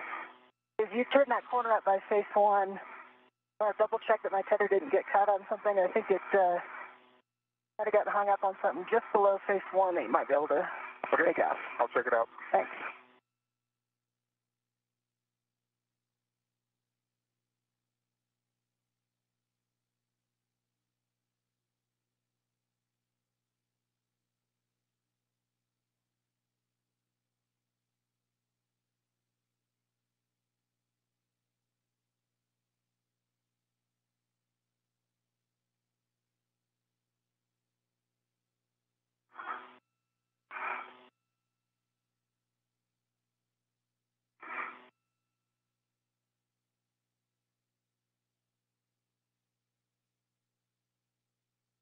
I'm at the starboard cedar cart. Yeah. You did get hung up a little bit. Okay. Gotta be careful not to get you behind me. Yeah, Nick, we see you. Yeah, you got it. You got it. It's off now. Good job. Well done.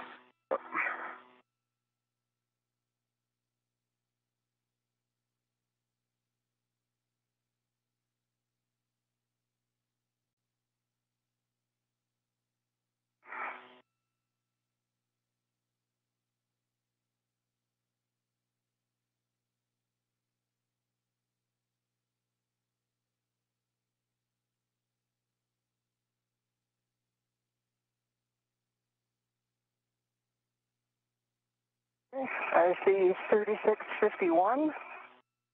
Sorry, I dropped my green hook. I'm on phase 1, come on. Copy, Anne. You can drop down your green hook on 3651, and we see you, Nick, on phase 1. So when you get to that truss jumper in bay 1, you can assess the lighting conditions and let us know what you think. Copy.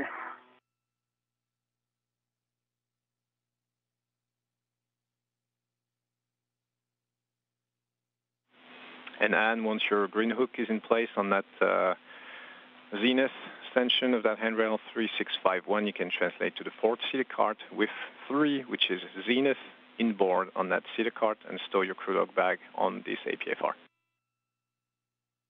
Yeah.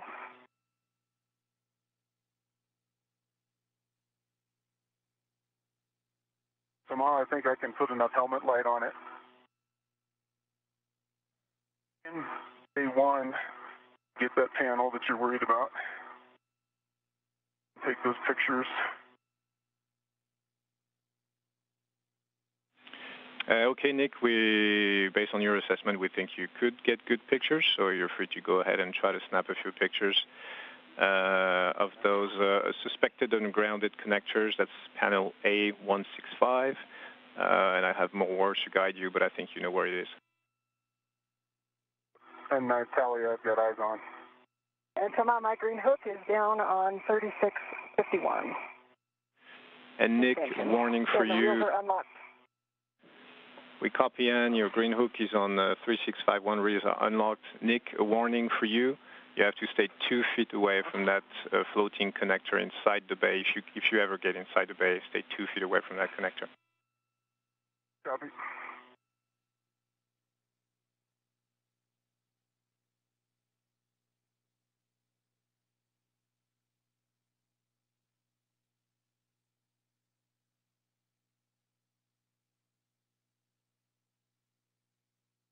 Under the MT.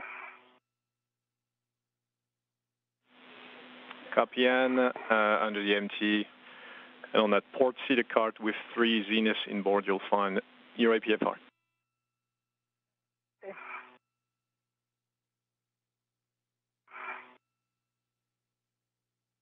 "51 minutes into today's spacewalk by Anne McClain and Nick Hague. Everything proceeding by the book. A good view of Nick Hague, who, along with McClain, are beginning to set up the work site on the port truss of the International Space Station for the battery replacement work that they'll be involved in for the bulk of today's spacewalk.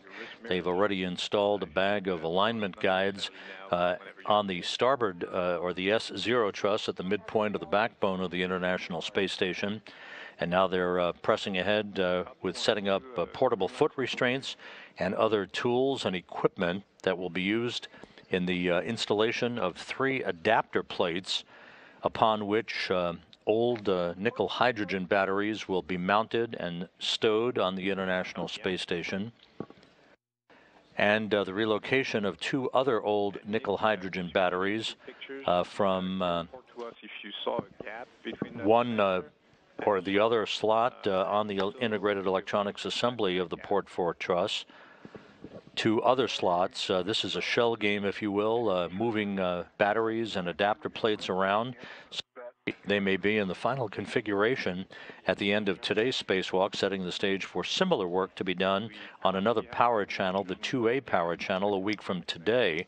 In the next in this series of spacewalks, a week from today, that one to be conducted by Anne McClain and Christina Cook.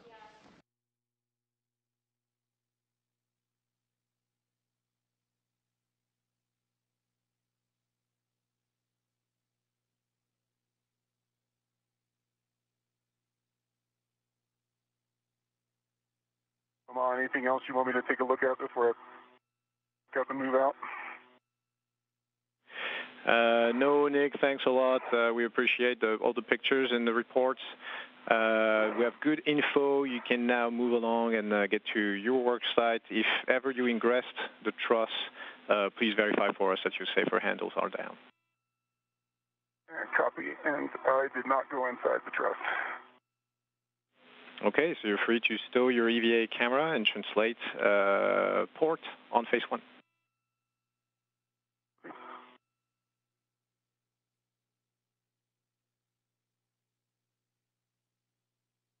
I'm working on getting my crew lock bag attached to the HFR.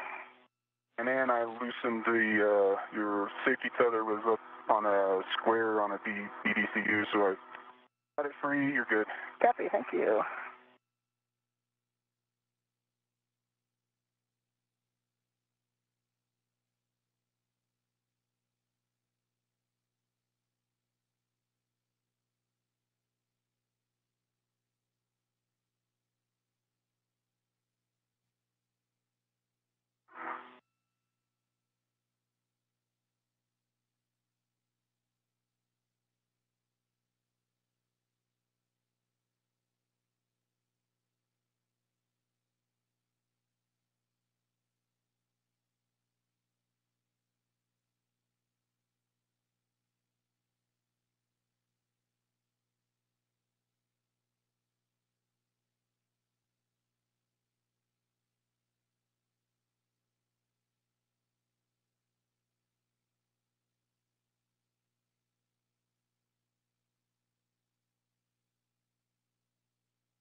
Tampa, I got a MOD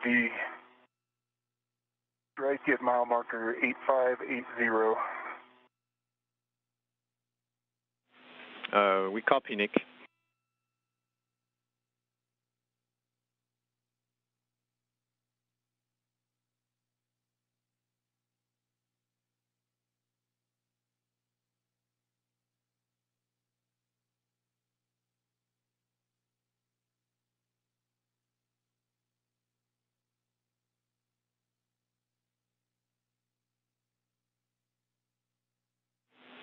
Hey, Nick, we don't track all these MMOD strikes on the phase one. If you think you can just pass by and avoid it, that's fine for us. If you think it's a problem, then we can look a bit more into it. No problem, just reporting. Okay, we copy and thanks for the report. We appreciate it. That reference to MMOD is micrometeoroid orbital debris, basically a small debris strike on one of the structures of the International Space Station, to be expected as the venerable complex enters its third decade of operations.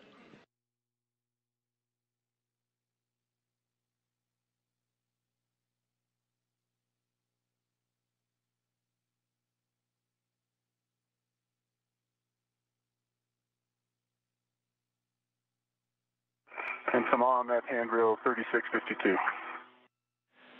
Copy, you're on that P1 handrail 3652. You can attach your green hook. We're 2 minutes away from daylight. Just a heads up for you guys. Okay, thank you.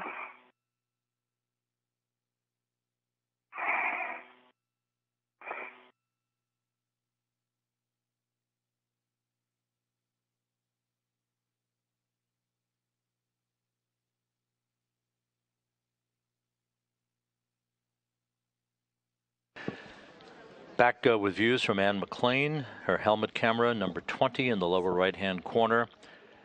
Now that we're back in physical location to antennas on the International Space Station and not blocked by station structure, Nick Hague's helmet camera, once that comes into play, will be number 17 in the lower right-hand corner of your screen.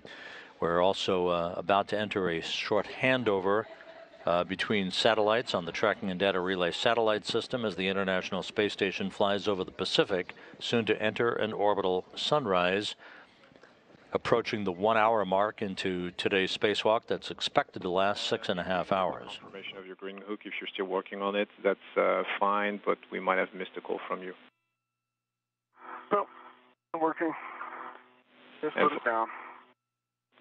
Okay, and for handrail 3652. Copy, green hook is down on 3652. We're a few seconds from handover. Nick, will translate to the MT coupler between the MT and the port city cart, and then we'll catch you on the other side. Copy. And I've got the APFR just working on getting on my VRT. Copy, Ann.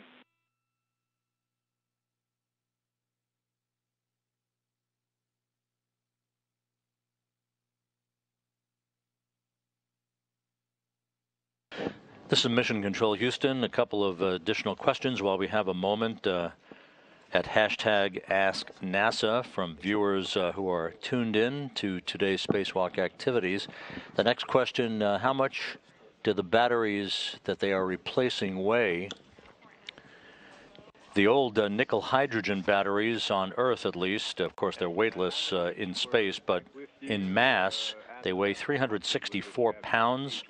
The new lithium-ion batteries are slightly heavier, weighing 428 pounds. They both have the same dimensions of 40.4 inches by 36.8 inches by 18.9 inches. Copied. It's a good config. Well done there. Next question, do they have sunrise and sunsets like we have on Earth, or do they pass over sunsets and sunrises throughout the day? The answer is they pass in and out of daylight and darkness every 45 minutes with 16 sunrises and 16 sunsets throughout the day as they orbit the Earth, 16 orbits of the Earth each day. So yes, and that is the whole point of the battery replacements, is that during daylight passes, the energy and the electricity that is stored in these batteries is transferred to the solar arrays, that provide power for the station's systems, but and the batteries store up electricity, the batteries providing the electrical power for the station while the station is in a nighttime pass. And that's the whole point of these new batteries that are being replaced on the station, more powerful, more durable lithium-ion batteries that will last for the rest of the lifetime of the International Space Station.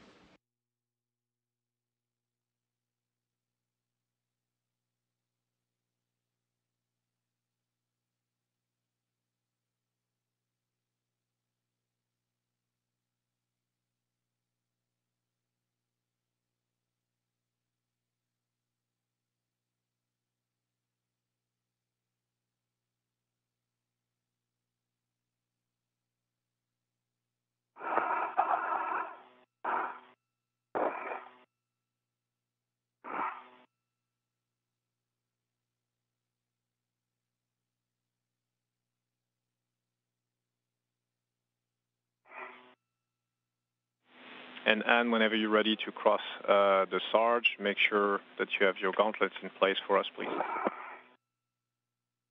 Okay, copy. I am just ready to translate off the port feeder cart. Just got the APFR code.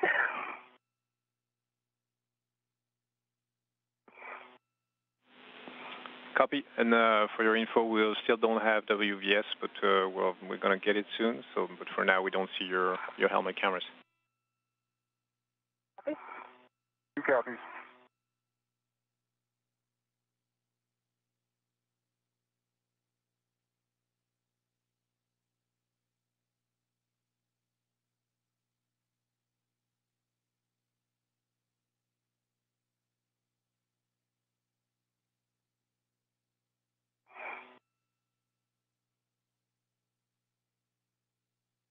Just watch your clearance in with the ATFR. There you go. You're looking good. Copy, thank you.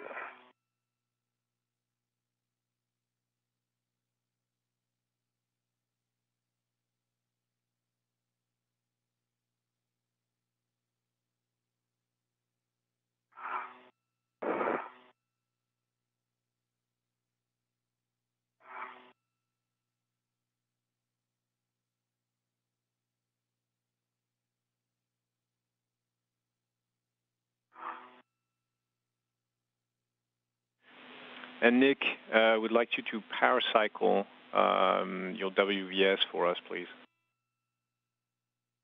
Copy and work. Thank you.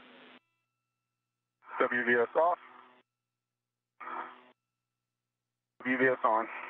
1 hour, 3 minutes into today's spacewalk, Anne McLean making her way down the truss of the station to the work site of the P4 or Port 4 truss, where she and Nick Hague will be working to move adapter plates and to relocate 2 old nickel hydrogen batteries on top of those adapter plates for storage on the International Space Station. This coming in the wake of a week's worth of robotics by robotic flight controllers both here in Houston and at the Canadian Space Agency in Saint-Hubert, Quebec, who worked throughout the week to relocate 4 old nickel hydrogen batteries for ultimate disposal, and 3 of the new lithium-ion batteries that were robotically relocated into slots on the integrated electronics assembly, the big electronics relay system that is at the base of one of the solar arrays on the port truss of the station.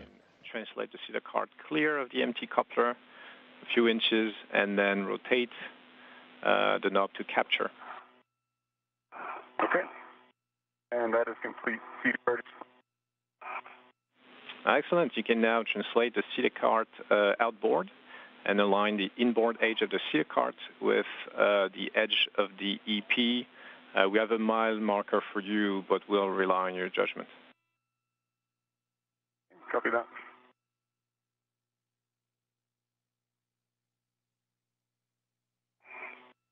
Let's move to the aft side of the IEA to stow the crew lock bag.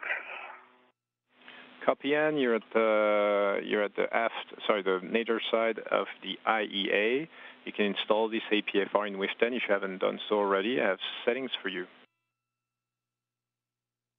And I believe it's 5128 for the crew lock bag. Is that correct? the crew log bag, correct, is 5120N. That's the short one, but really, if you like the other one next to it, nearby, it's good as well. Okay, thanks.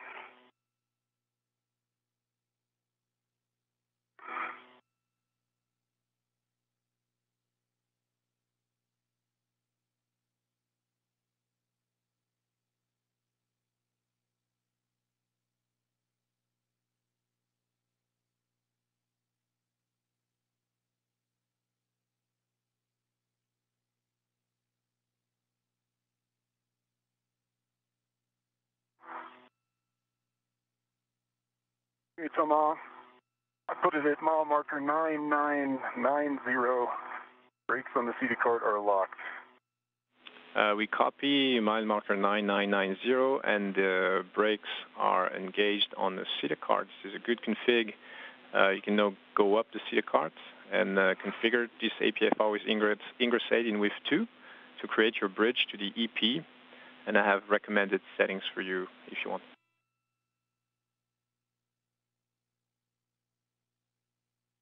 Ready for setting.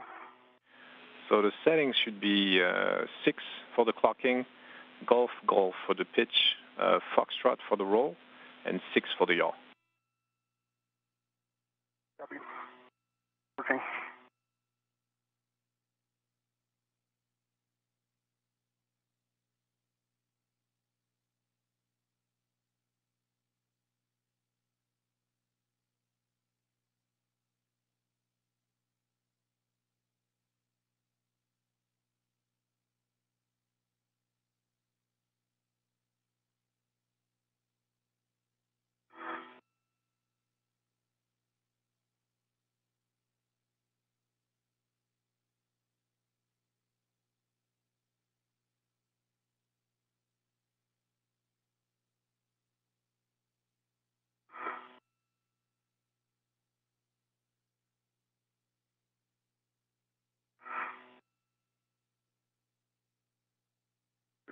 Golf.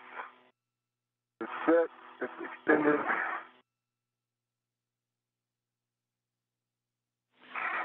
We copied 6 and Golf, Nick. Need to change the pitch a little bit.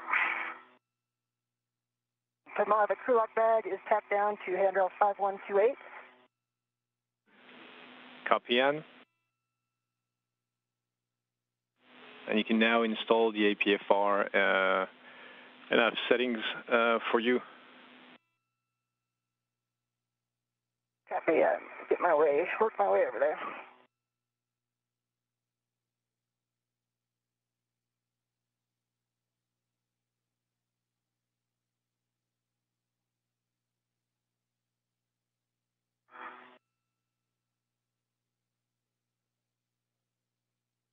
Hey, tomorrow the bridge is built.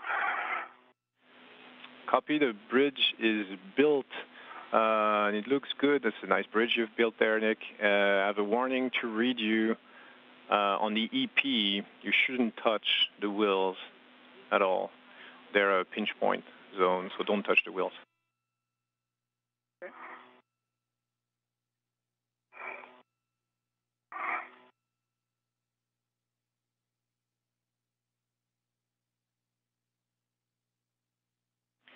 And Nick, I have another caution for you on the EP while you're working there.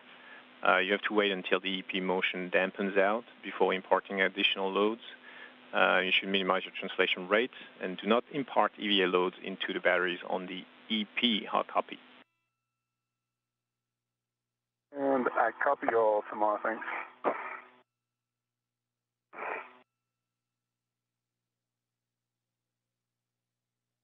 I am on the EP now, tomorrow. Copy, you're on the EP. You want to store your crew log bag number 2 on the handrail 3508. And a reminder that it's in between positions Alpha and Charlie, between APs Alpha and Charlie. This is a good view of the EP, as it is called, the external pallet.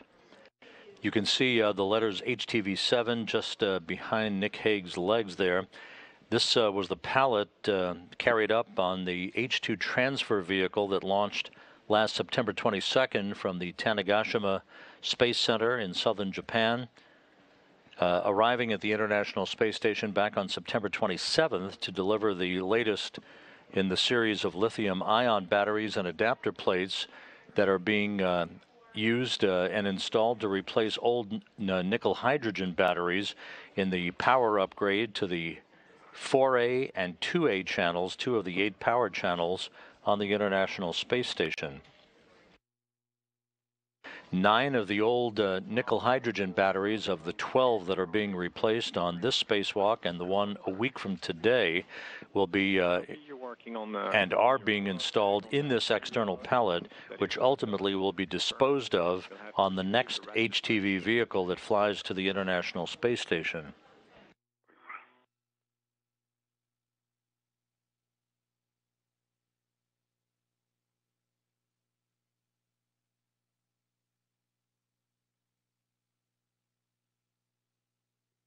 Come on, I will take those settings for the APFR.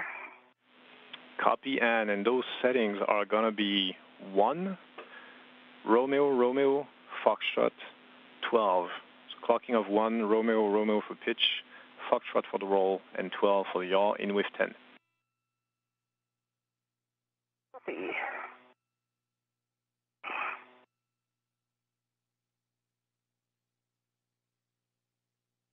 Romeo, Romeo, Fox 12. That's a good readback.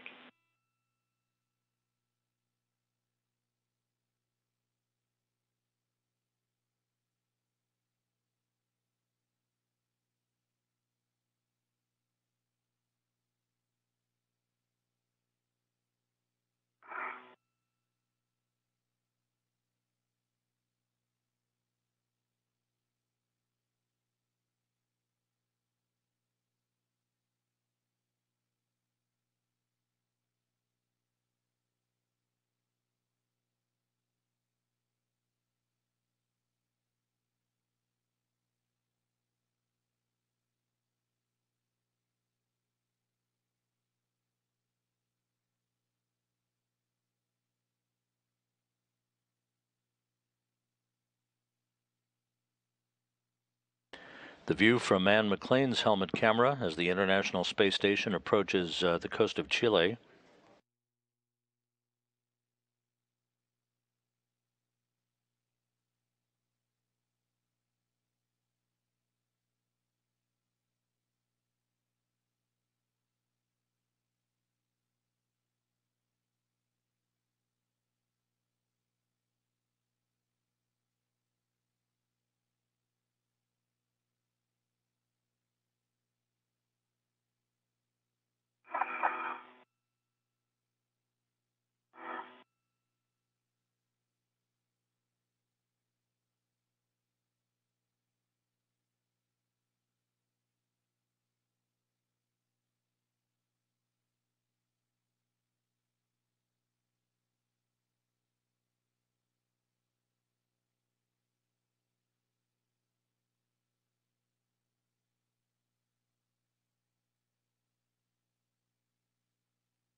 Tomorrow, I've got the ratchet wrench out now.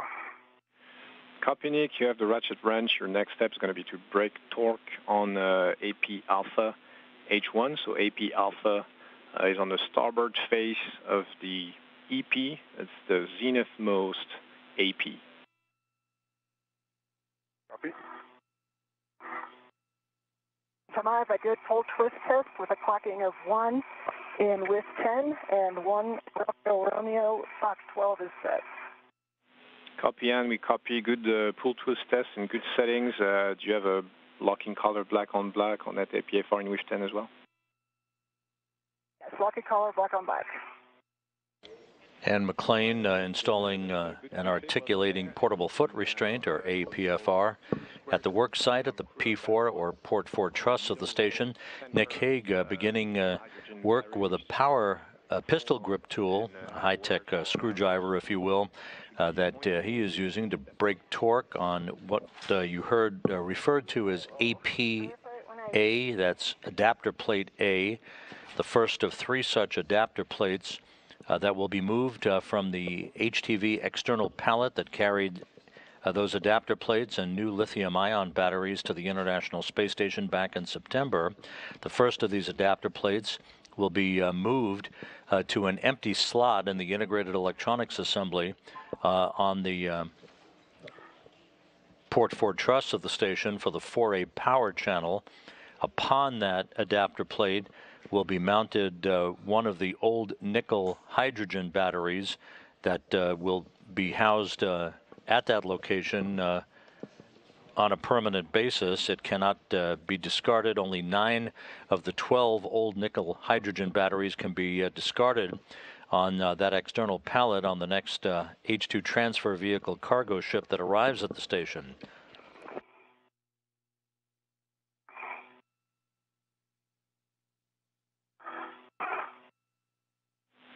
And Nick, whenever you're in position for that H1 bolt, okay, you're reading my mind. If you're in position for H1, you can install the ratchet wrench with a hex driver.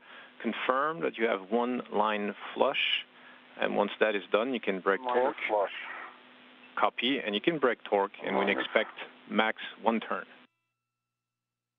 Okay, copy that. Better position.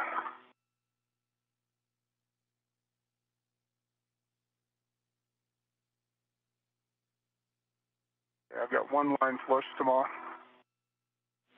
Copy, your go to break torque.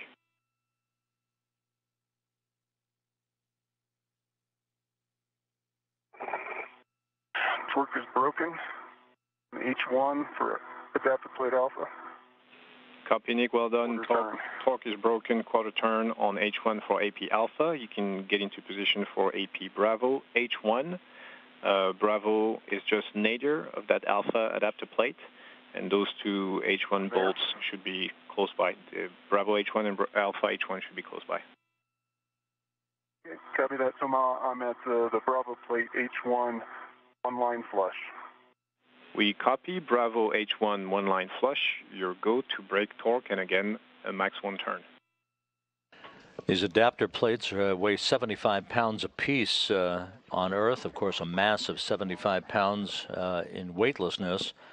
And these adapter plates serve 3 main purposes: to complete the circuitry for the battery charge discharge unit that essentially stores electricity during daylight passes of the Earth and disperses power to the various systems on the International Space Station while the station flies during its dark passes of the Earth. It also protects the cold plate, or serves as a thermal barrier for the integrated electronics assembly upon which the batteries are housed, and serves as a stowage location for 3 of the old nickel hydrogen batteries. The 12 nickel hydrogen batteries that are being replaced on this spacewalk and the next, and the associated robotics for those operations.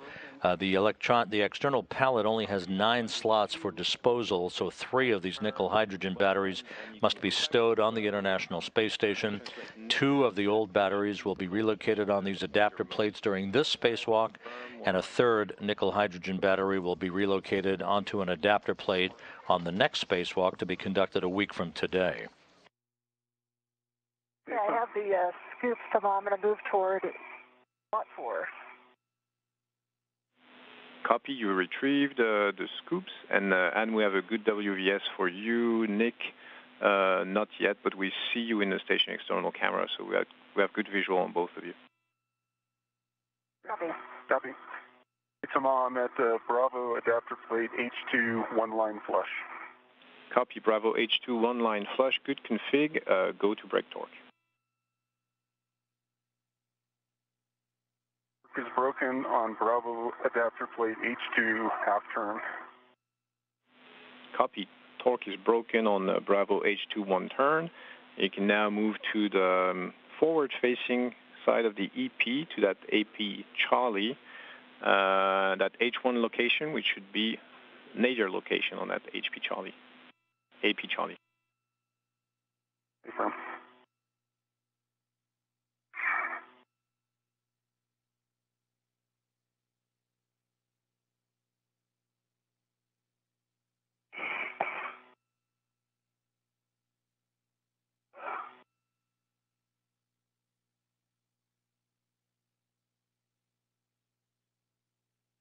We're in a short handover between satellites on the Tracking and Data Relay satellite system.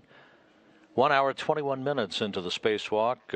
Anne McClain and Nick Hague doing well, staying a few minutes ahead of the timeline as they prepare to move adapter plates from an external pallet that carried these adapter plates as well as new lithium-ion batteries to the International Space Station on a Japanese HTV cargo ship last September.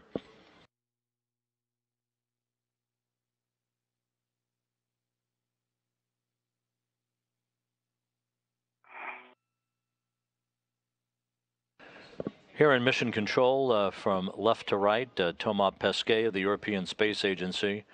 On the far left of your screen, who is acting as the spacewalk communicator to McClain and Nick Hague while they're outside. To his left is Tracy Caldwell Dyson, veteran astronaut, who is following the activities of David St. Jacques and Christina Cook inside the station, as well as serving as the spacecraft communicator for the setup of today's spacewalk and the conclusion of it later today.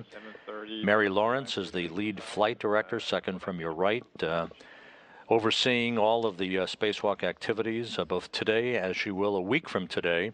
And on the far right is Flight Director Rick Henfling, who will be the lead flight director on Monday, April 8th for the third spacewalk in this particular series of excursions, that one to be conducted by Nick Hague and David St. Jacques, to install truss jumpers and extension cables for system redundancy outside of the station.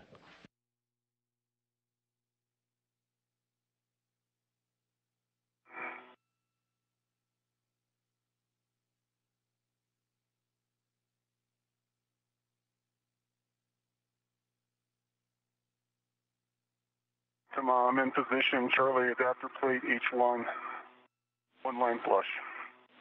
Copy, Charlie, H1, one line flush, go for brake torque. Torque is broken, H1, adapter plate Charlie, half a turn.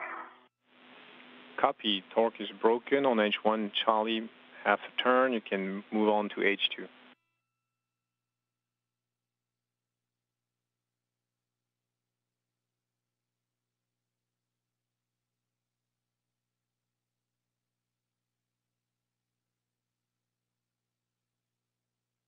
I'm in position to my H2 adapter plate Charlie, one line flush. Copy, you are go to brake torque on Charlie H2. Charlie H2, torque is broken, half a turn. Somehow the scoop is installed at the 7:30, so it's locked on H1. Copy, and the scoop is at 7:30 on H1. You can install the H2 scoop at 6. And Nick, we copy, your torque is broken on Charlie H2. You can install that ratchet wrench back in crew log bag 2. And I'll have words for you to retorque AP Charlie with the EP PGT that's on the crew log bag. Look at that, inward.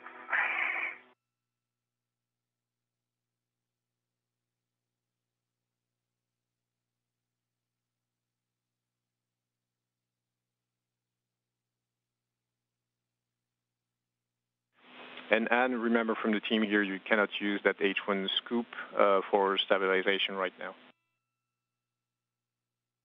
And say it again last summer? Yeah, and we don't want you to use that scoop that you just put on H1 for translation and stabilization.